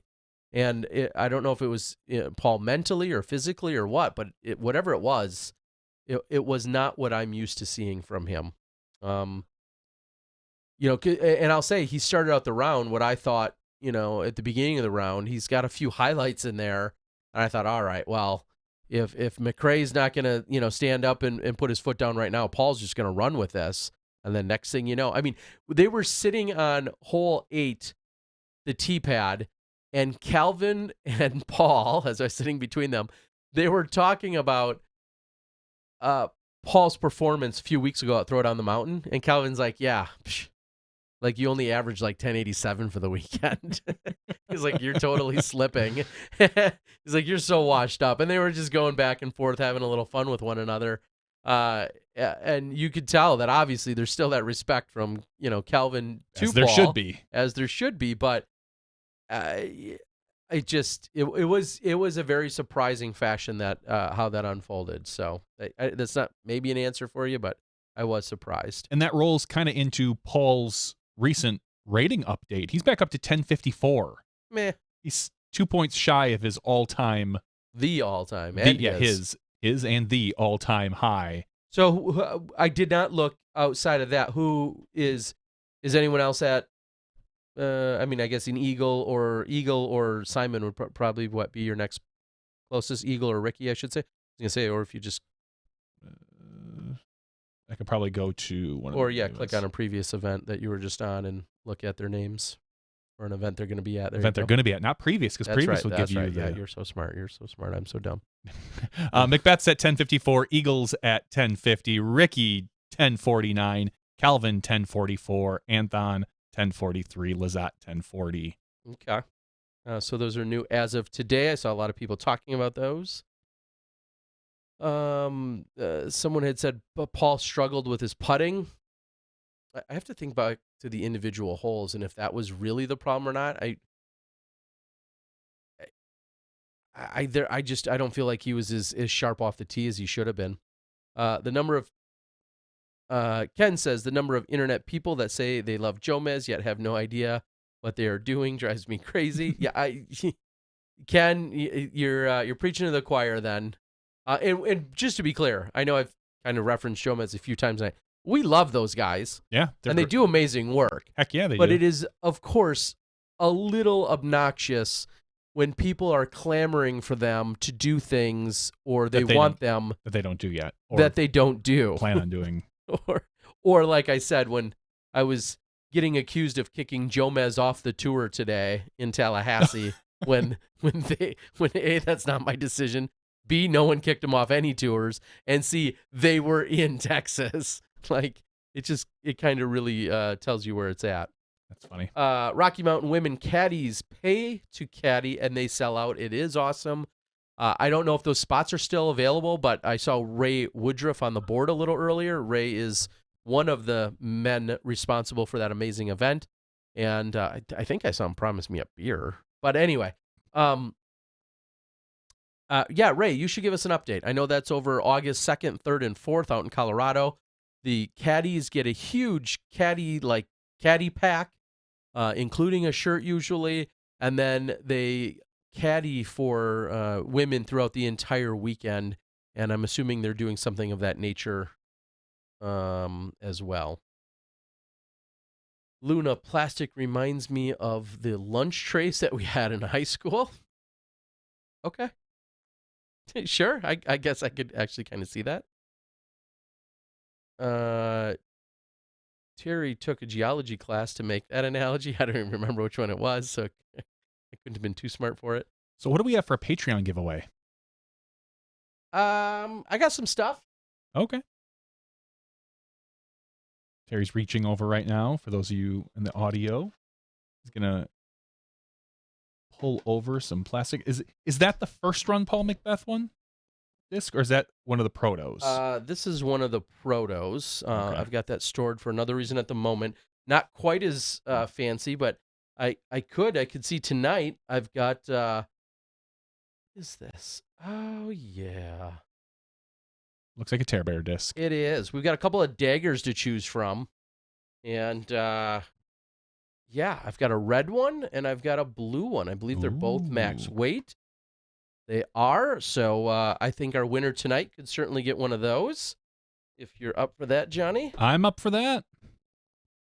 Yeah, look for a few of I didn't get quite as much of that banter and interaction throughout this weekend. Of course, I got a little bit on the cards, but I got a few little interviews. Johnny McRae lets us know this crazy disc he's throwing. That's kind of a fun little piece that I got for an interview that you'll see in the Tallahassee footage. So looking forward to that. All right. JT O'Brien, when you're ready, let me know, Johnny. All right, I'm ready. Okay, here it is. Go ahead. All right. So what we have, if you want to be eligible for the patreon.com giveaway that we do every single after show or sometimes during the regular show, you can go to patreon.com/SmashBoxxTV. We have 212 people that are gracious enough to give us support every single week. Financial support and emotional. I bet you if I reach out to one of them and have a problem, they'll talk me through something. They'll listen to you. They'll listen. I got a shoulder to cry on if I need. So 212 people this week. Terry, what number do we want to pick? Well, I was out on the road for I was on the road for 4 great events. I got to take in Throwdown on the Mountain, Collegiate Nationals. The next day got Jacksonville, and the next weekend got Tallahassee. So I think you should pick the 4th number, even though random is random. But the 4th number you select tonight will be the winner. All right. So the 4th number we select. I need to do something a little different here. I'm going to do this.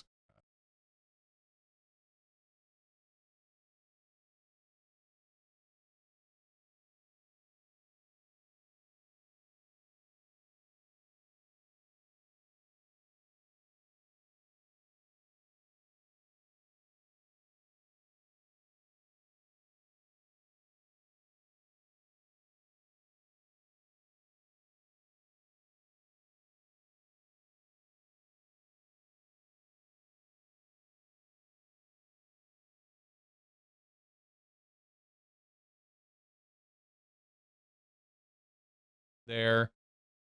Awesome. Yeah, well, thank you, Tim. We'll get that out to Tim. So thanks a lot. We appreciate that. Thank you so much.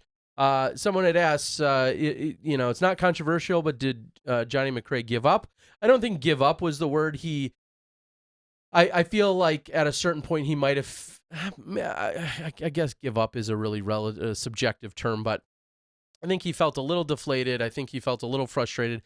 And maybe some of that was actually the outward appearance to what was his gout flare-up. He had posted about that yesterday on Facebook, saying that he had battled that throughout this weekend.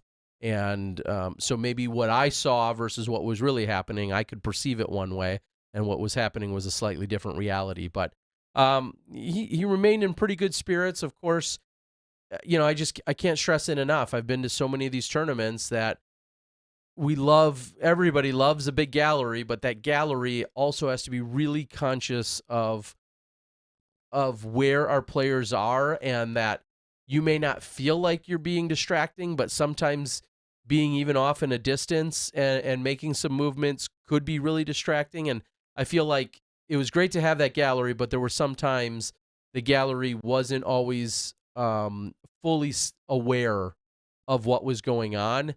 And I think it's a fair statement that Johnny would maybe even agree to, that he's a little bit more sensitive to some of those situations than some of our other players, and that it is what it is. But you really have to be aware of it. So, you had a frustration or two out there. I understand it. I could see why. some people can be really oblivious, and Johnny being a little bit more old school player, I think he still very much lives in the mentality of golf is first, spectators, media, everything else doesn't matter anywhere nearly as much as the golf. And I think we all kind of have that idea, but it's first and foremost, and we have to respect the game of golf first. And sometimes I think that gets a little bit lost in the hoopla of what we're putting on. So, but I wouldn't say he gave up. He lightened up a little, and then he was trying to throw a few fun shots out there. I think he threw a roller where it wasn't necessary, and threw a few extra turbo putts that were really more for fun. So I got to ask you, what do you think of the new studio arrangement?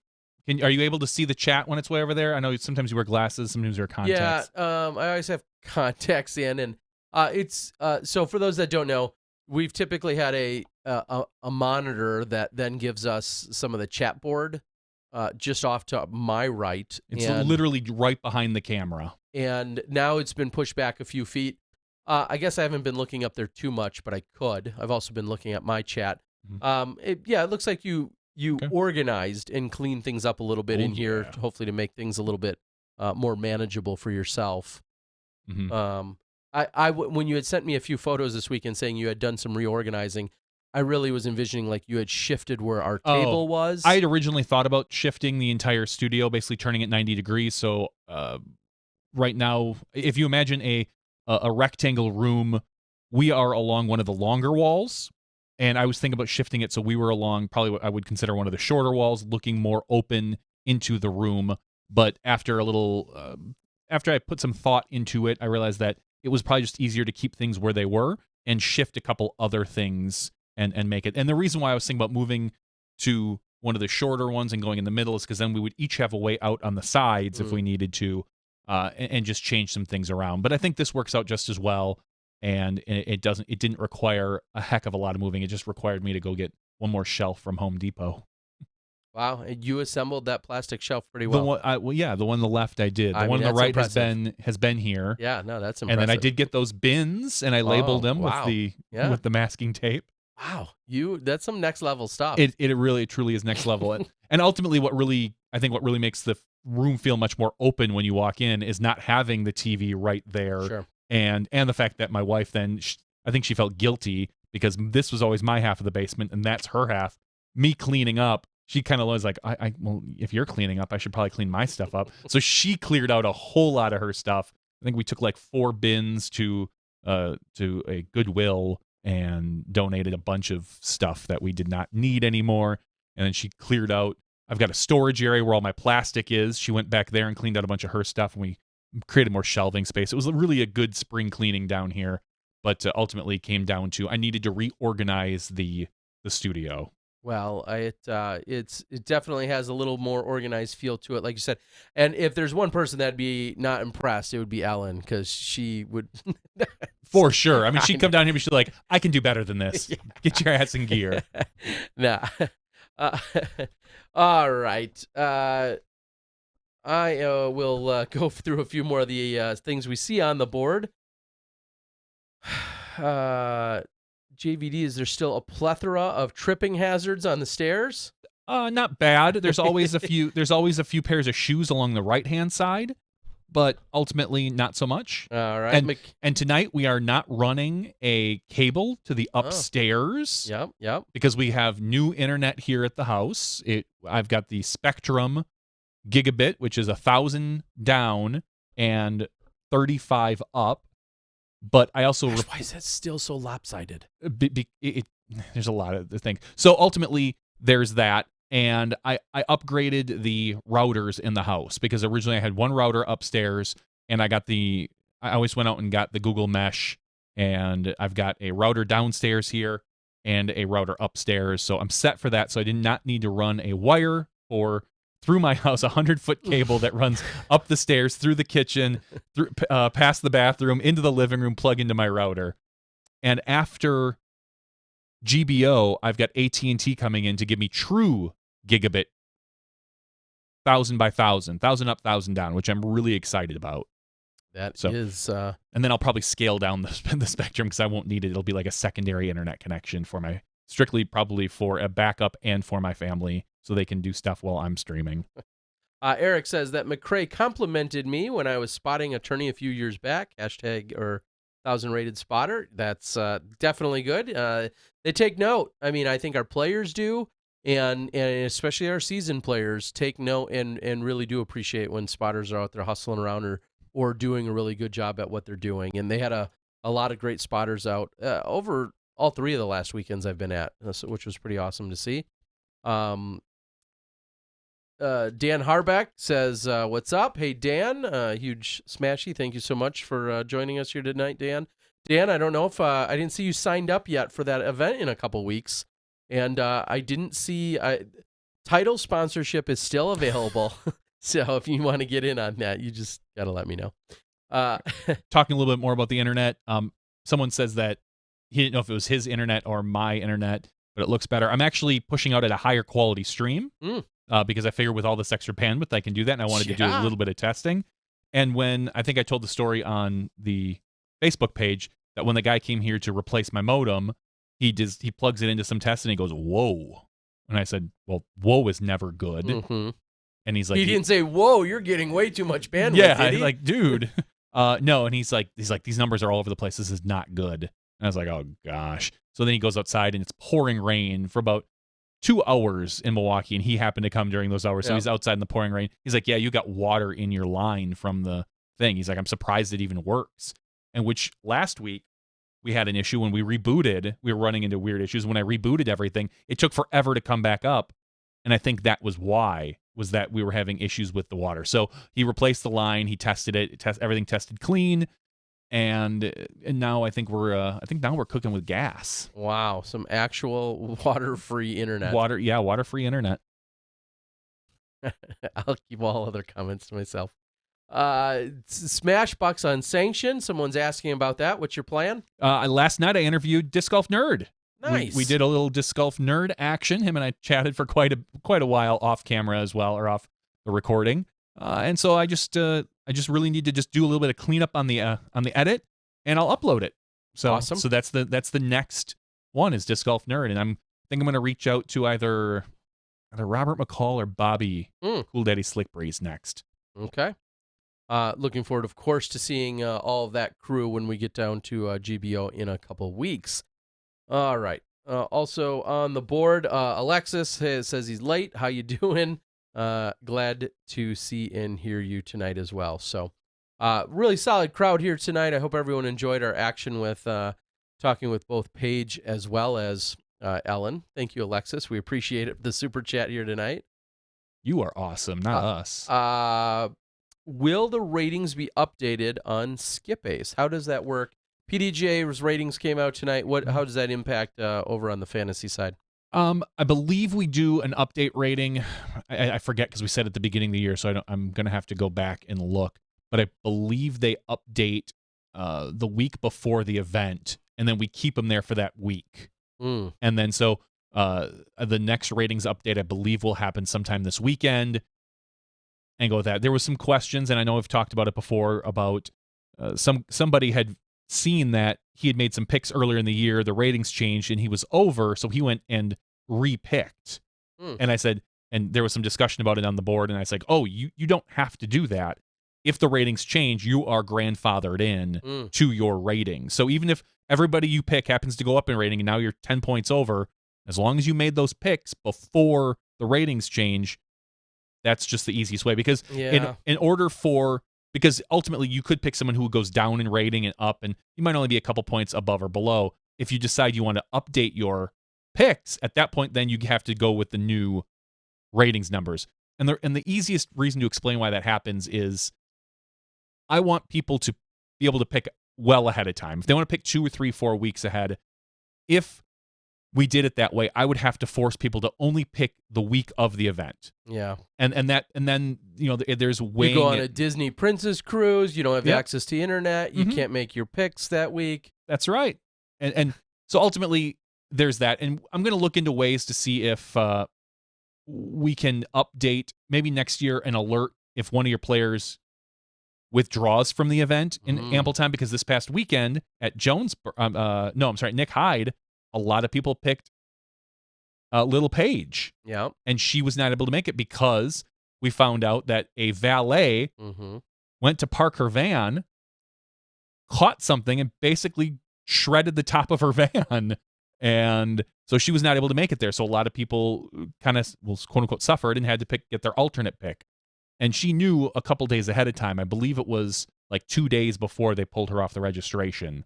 And it wasn't a last minute situation. So I'm going to hopefully look at how we can at least alert people to say, oh, look, your pick came off the list. Maybe send an email and say, you might want to look at updating it. It's not going to solve everything because, as we know, sometimes players don't show up till that morning, or they don't show up the morning of, and there's nothing we can do about it. But those are a lot of that's a lot of programming and checking and things like that. So that's why we have the alternate. Yeah, and I'm a big fan of the alternate, and the fact that that can happen.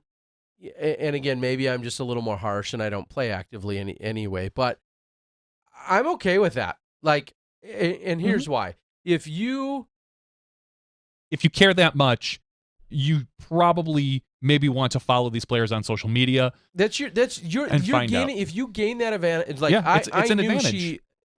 I had some inclination that she, again, I'm not playing this year, but I had some inclination that she may not be playing in that event. And if I know that because I have no other life and I follow it that closely, like that's to my advantage.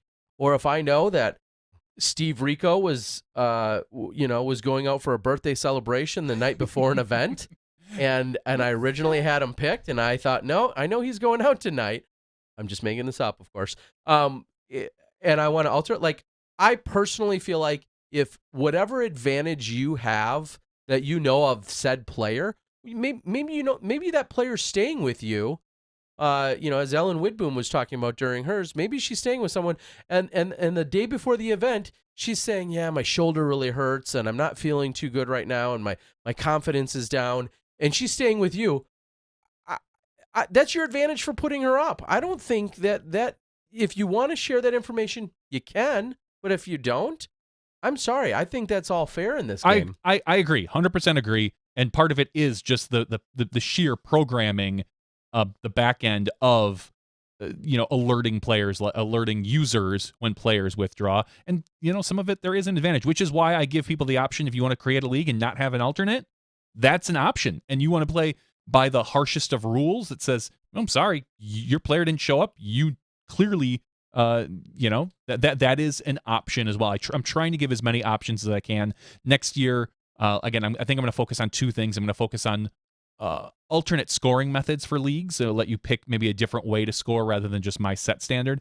And then I also want to maybe invest in like a UI designer, someone that can make the site look pretty, because we're still rolling off some template that I found like 3 years ago, and I'd really like to improve the design of the site a little bit. Yeah, and again, some would call my position maybe a little bit either harsh or cutthroat. I'm okay with that. I feel like if whatever inside scoop or line or advantage that you have, I'm totally fine with that happening. And I love the idea that there's that one alternate, because as there are, of course, I think really freak things that can happen, like when well, we saw last year when someone withdrew, and I think Barsby withdrew an event last year, and then someone's alternate didn't show up as well. So ultimately, it came down to like they lost both of their things, and that really sucks. But that's a rare occurrence when and that happened to just a few people. So, it's fun. I'm not. That's why one reason why I stepped away from running the money league is it just became too much of people, and I felt guilty if someone would, like, reach out to me, Thursday morning right before an event, and they're like, no one's teed off yet, but I see your event has locked. Could I get some pick in? And I'd be like, sure, I guess. And this year I've backed off and said, nope. There's an email option that gives you an email alert. There is, it locks at like 8 a.m. or something. I said, from now on, I'm not messing with any of that. Yeah, you got to draw the line somewhere. Yep. All right. With the millions of dollars I'm making off of it, just Disc golf rich. All right. TJ said my wife was into Paige and Ellen tonight. As soon as Ellen signed off, haven't seen her since. Well, yeah, a lot of people. Dan Harbeck, who's joined, and Dad's Drunk, Darren LeMay's out there.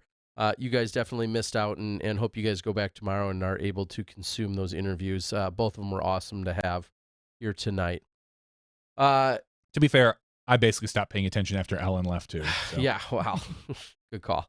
I don't think I have a heck of a lot more. Oh, I do. I do have one other thing that I think a lot of you have seen, but maybe not.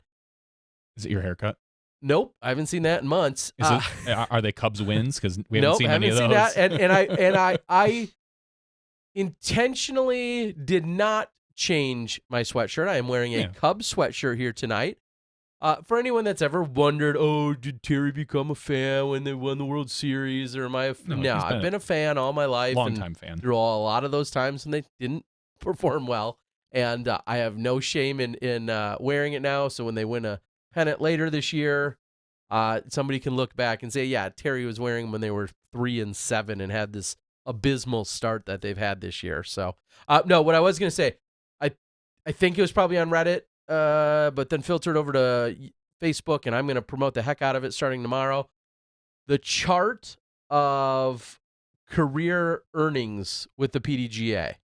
The chart that kind of moves. Yeah, the dynamically changing chart. It's really cool, and it's amazing to see how fast Paul McBeth climbs up that thing. It is awesome. So for those that don't know what I'm talking about, I think it's a gentleman or maybe some small firm or something that specializes in these, from what I've gathered. I haven't spent a minute of research, so that's just a guess.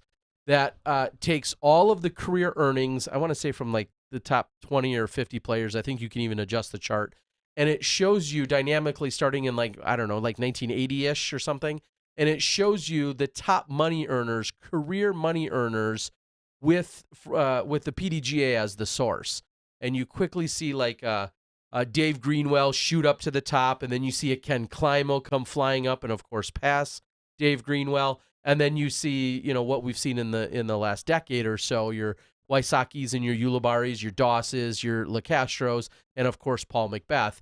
And then as of that chart, I don't know when it's pulling for the exact data from, it had said something like Paul McBeth was like $4,000 short of Climo, of surpassing Climo or tying Climo. And all I thought is, it's insane to think that's now one weekend. That's one really good weekend, a good weekend at a big enough event. That's a major weekend. Most of our NTs. That's a GBO. $4,000, $4,500. Yeah, I was gonna say most of our NTs and our Pro Tours are not quite hitting that. They're still at like the 3,500 level, but it's very, very close. And to think of what it used to take to win $3,000 or $4,000. That's just career earnings. That doesn't include endorsements. That doesn't include bonuses. That doesn't include his, all the other money that Paul McBeth has made. Yeah, it's awesome. It's just so cool to see because, of course, I know most, if not all, of the names on the chart, and then to see when Johnny V and I got introduced to the game, and then now where it's at, and obviously where it's going to go. It's just an awesome chart, and I'm sure somebody's out there can reference it. It is really cool, and I think I saw a click or two away, and I think it was largest cities in the world, and it was the exact same type of chart. I think produced by the same person or company. Yeah, I think there's a template where you can put data in, and it just does that for you. I believe I even saw a while ago, it was a couple weeks ago, an After Effects basically template that you can do that with, and I think that's where it spurred from. It's a really cool, wherever it came from, however it's designed, it's just really cool to see, having the history and some of the background that I've had. Darren says he's not $4,000. I think it was a little less. I didn't zoom in on the chart, Darren. So whether it was $2,800 or $2,900 or $3,654, roughly $4,000 is what I saw or thought it was when I did the quick math in my head.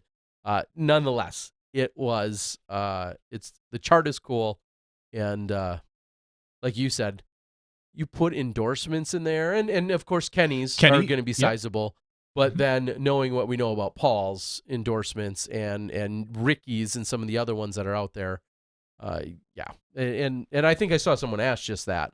Like, well, can we get one of these? And I'm like, no, we're never going to get one because we're never going to know all those details. Yeah, we would never know how much Kenny made, how much Paul truly makes with all the disc sales and things like that. We might know Paul's contract numbers, but we don't know the back end. Ooh, what I do know.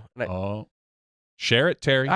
There's this isn't too fruitful, but fruitful for you guys. I got an inside look at possibly a new bag that Paul Macbeth that's being made up for Paul Macbeth, and he showed me kind of the prototype design and asked me what I thought of it. He's by a company we know. Yes, he is sponsored by Grip. Okay, so it is a Grip bag. So there's no new news on that. I didn't want to throw that out there and be like, oh, a Grip bag, and you're like, no. Yeah, no. I would have stopped you earlier. No, but I did see the design of it, and we were talking a little bit about the feedback and what it's going to look like, and some of the elements they're putting together for a bag for a Paul Macbeth. Yeah, I thought it looked pretty sharp. Yeah, so will it fit on my cart? I'm just kidding. I don't have a cart. Oh gosh, can I put wheels on it? I mean, because if they don't have wheels, when I drag it, it's just it really just it just creates this big trail behind me. Who besides Innova was Kenny sponsored by? Ooh, that's a fun game. Name one. Was he sponsored by the company that made the flight bags back in the day? Flight Bag, as in Flight Bag. What was it? Was Flight Bag the actual name of the company? There was a brand called Flight Bag out of Colorado. That company? I think so. Maybe. I don't want to look at the board and cheat. I've got one for sure. I think I've got two. I'm trying to think. Oh, I've got three that I can think of. Yeah. No, I'm pretty sure he was, obviously in the earlier days for them, I think he was sponsored by Grip Bags. Okay. I feel like he was. That could be. He was also sponsored before them by Kyle Maudie and Phoenix. The Phoenix Quad Shocks. Yes, I believe he was sponsored by them. I'm going to dig back a little deeper to like 2006 era for Bite shoes. Oh, the Bite shoes. Good call. Which I do still have some in stock. If you would like, if you would like 12-year-old shoes. I do have some of those still. I think I have 4 or 5 boxes of Bite shoes. Let me just glue the soles back on. No, I'm sure they're all good. I mean, they were never used. They're in their boxes. Fine.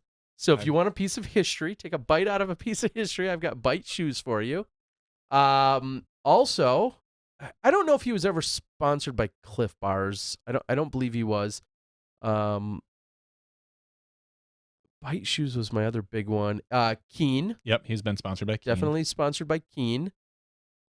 I don't know if there was a transition where it went from Bite, and Bite I think was ultimately bought out by Croc, the company that made the Crocs, I think, and then unfortunately kind of went away.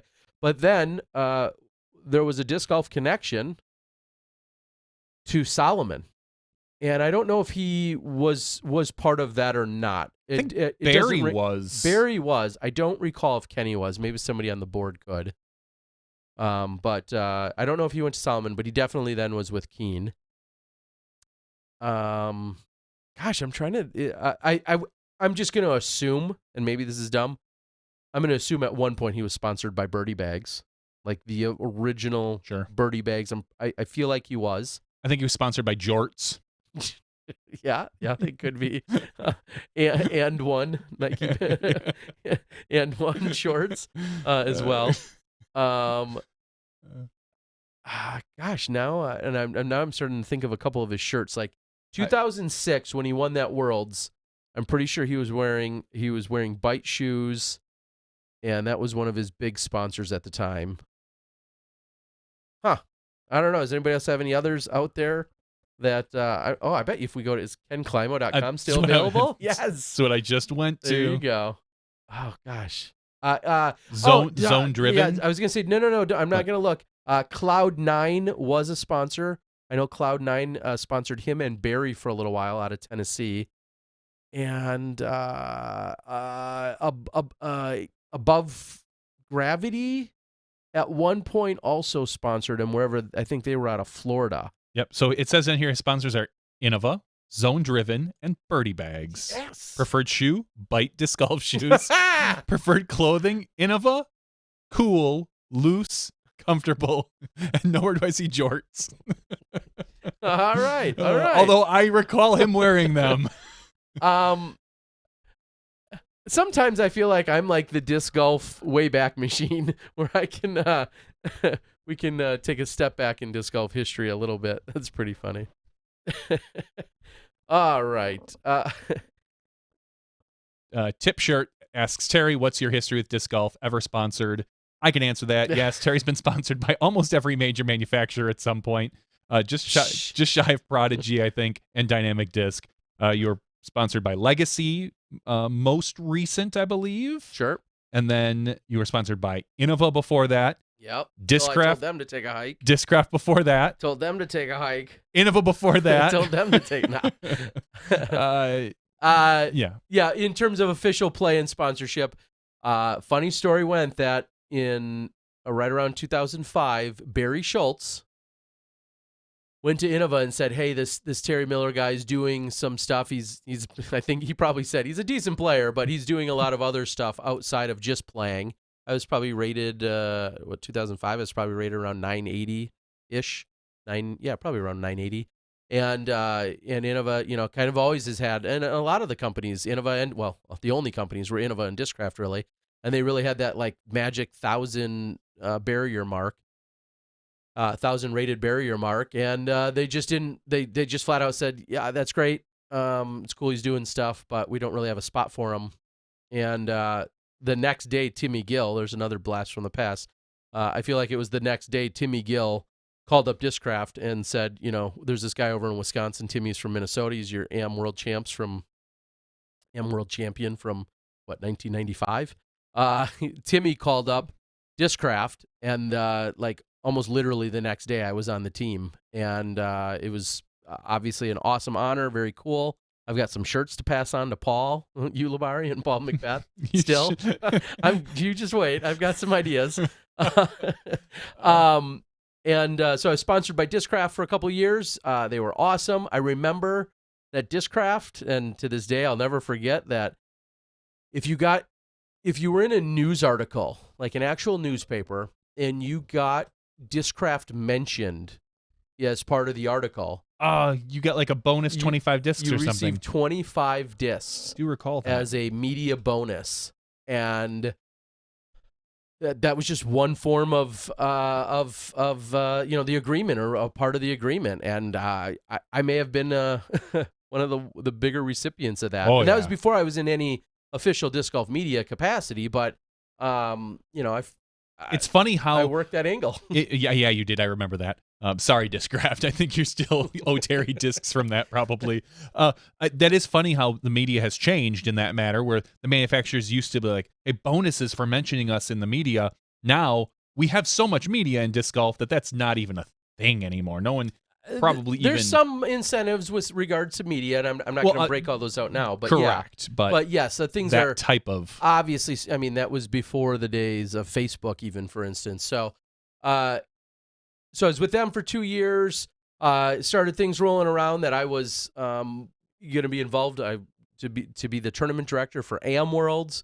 At that point, I was continuing my full-time promoter role. I just did courses and clinics and taught things and designed a ton of courses and all that kind of stuff, and ran a ton of tournaments and leagues. And when I then started taking on the idea of running AM Worlds, at some point, Innova approached me, and I would like to say that I was one of the, I think I was like the original, or one of the original concepts to the whole ambassador team, where they're like, you may or may not be a really good player, but you definitely do, some other stuff off the course. And at that point, I was actually near my peak of like 990, 995, around 2007. And and then I was with Innova, and I was with them for I think 7 years. And then one day I called them up and said thank you, of course.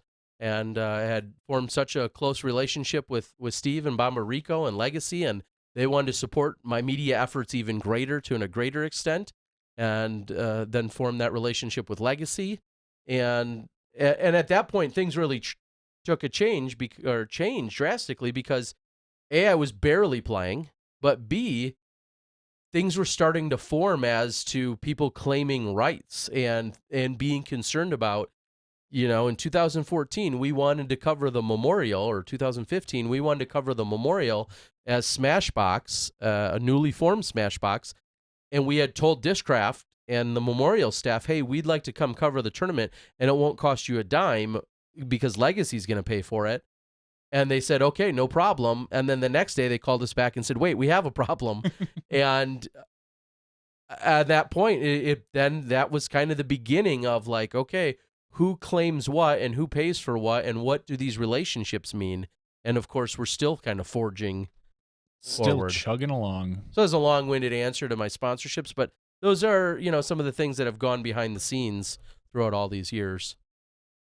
And now we just have everybody that so graciously supports me and my video blog efforts, and then of course us at SmashBoxx. And I think it's for the best in our sport that we have.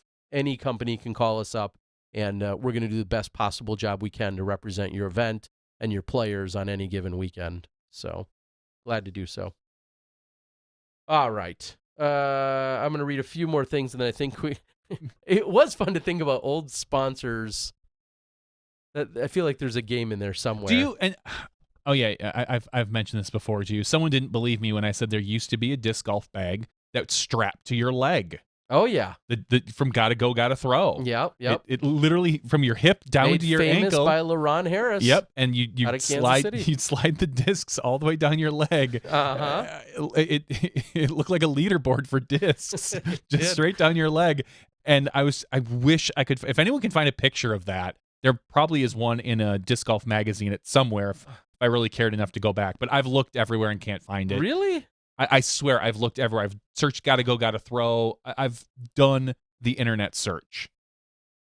How do you spell LaRon Harris? Disc golf. Yeah, okay. Well, I guess I won't spend too much time on it right now. But yeah, LaRon Harris kind of famously wore that bag, and he's with Dynamic Disc now, but he famously kind of wore that bag for a number of years. Oh, hi. Some people, did you see the silliness I provided last night via Facebook? So I had to go to storage last night because I was ultimately doing some inventory. I stocked some gas stations and convenience stores with discs from time to time. So I was kind of prepping for that mode after just getting back from Florida. And I decided to come up with Random Box Monday. And it's not really a thing, but I decided to give everyone literally, like, I flipped through 2 boxes, pulled out about 10 random discs, showed off what they were, and then put them away and called it a day. And some people were pretty amused. It was about midnight last night, and I'm just randomly showing off some... from your storage bin? Yeah, from the storage. I've told you. I know. We need to make that an actual thing. Film a bunch of them and release them once a week. But like, oh, hey, here's a random box. And, oh, look, it's a bunch of 2007 Anthon Destroyers or whatever. Yeah, I found one of those, actually. Yeah, and a bar stamp buzz. And it's so funny. The problem is, because I wasn't actively trying to sell any of those, it was just really for fun. I got like 20 DMs of like, and it was great because I got 20 DMs for about 18 different discs. So I literally could have sold almost every one I showed off. And I was like, I'm not really trying to sell these. I was just kind of showing them to people. But it was amazing because normally you show off something and they're like, you get 20 messages about that one disc.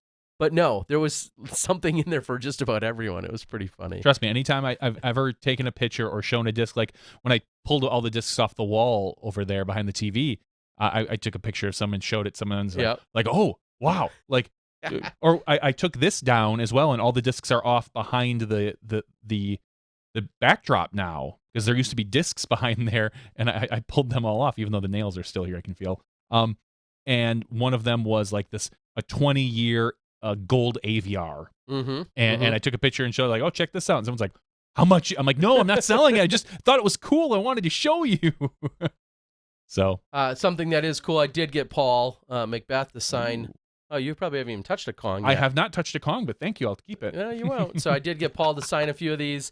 And as I mentioned, if you were a super chatter of mine through the weekend, you're automatically eligible. I'm going to do a drawing for some of those. This thing's got to be pretty stable.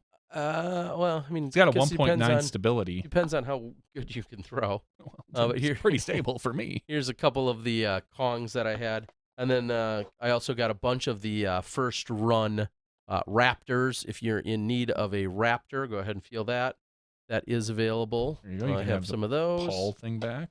And then here is also, I know many of you have seen them on the videos and whatnot, but I had also stocked up on the Proto Lunas. It's even more stable. Yes. Smaller rim, but more stable.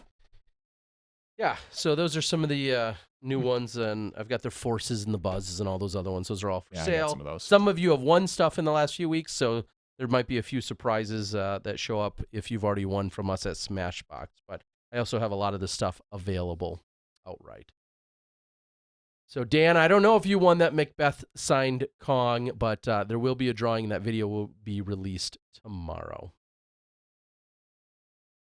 At what point in disc golf, so signed disc value eclipse stock?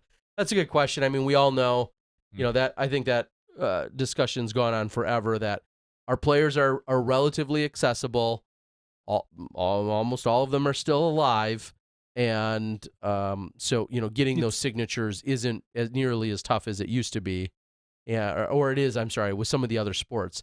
It's going to take years. You don't get to walk up. Yeah, I mean, when you can still walk up to Paul Macbeth after he just shot course record, and you can get an autograph after waiting for 3.1 minutes. I kind of feel like our players are accessible now, like baseball players probably were in the 20s. Sure. And so I'm sure there were tons and tons of autographed baseballs from Mickey Mantle and Babe Ruth and things like that, but they've all vanished. They're all gone because they've been lost or beat up or thrown away or whatever it is. And I think we will probably see that. I was looking at, when I was taking down those discs, pulling down a Steady Ed signed disc and pulling down, I've got, multiple Kenny signed discs, Barry, those are the ones that now are going to start, especially obviously Steady, but those are the ones that are harder and harder to get a hold of. Yeah. And we're running into a glut of different players now that you can just get their discs signed whenever you want. You can just ask them. Well, and I think one of the big differences, and I guess maybe it's not a good comparison because there are still jerseys and whatnot, but I always think of like how baseball cards were signed. Like you don't do anything else with a baseball card anyway, for the most part. Like it's either in a sleeve or it's not. Mm-hmm. And with a disc, there's always that, I'll call it temptation or that thought of, well, it could be thrown. So it's still this useful object. Whereas like a jersey, I mean, if you're buying an authentic jersey, you may or may not be sized to wear it depending on who you are. And so for those reasons, I wonder, will discs ever, really start to continually have that I don't know. And you know what I mean? I was gonna say my only regret is that the disc I have Steady Ed's signature on was a thrown disc of mine. It was a DGA, I think a Dominator. It's basically the X clone mold. Sure. And I think it came directly out of my bag at the time. I was just like, oh yeah, I've got a DGA disc here. Sign it, please. And then I never threw it again, but it was already slightly beat up. But it is what it is. I've got, again, half dozen Kenny signed discs, and I think one of the Martins I have a signature for whatever reason. Scott Martin? Yeah. Sure. Yep. Scott Martin, Tim Martin, world champs? I think it was Scott. Yeah. All right, I can see that. Yeah, I think he was just at an event when I first started playing, and he's like, yeah, that guy's good. Like, okay, we'll sign a disc. All right, everyone, we are, unless you got anything else, we're going to call it. It has been a pretty fun night tonight. We've had, I have to say thank you for all the love and the support that while I was on the road, lots of people coming up, most of them saying that they prefer me over you, Johnny, and I was supposed to relay that, so there you go. Sorry. But I was going to break that to you. I'm just kidding. No one said that. And it was truly, though, a lot of fun. being out there and just so many people. We really, really do appreciate it when people tell us, and I still get a lot of those. Hey, yeah, you're one of the voices that I hear all the time, on Tuesday nights or whatever. It's flattering. In fact, someone even told us that his wife watches every Tuesday night, and sometimes she's into it more than he is, and that's we're turning things around for the good. We are somehow or another. So for Johnny V, myself, Paige Pierce, our special reporter, Ellen Widboom a little earlier, and all of our favorite Smashies out on the board, thank you guys so much for tuning in. We look forward to a great broadcast from Jonesboro this week, and we look forward to catching up with you next week to recap it and move into the following week. So we'll see you then. You step inside the Smashbox.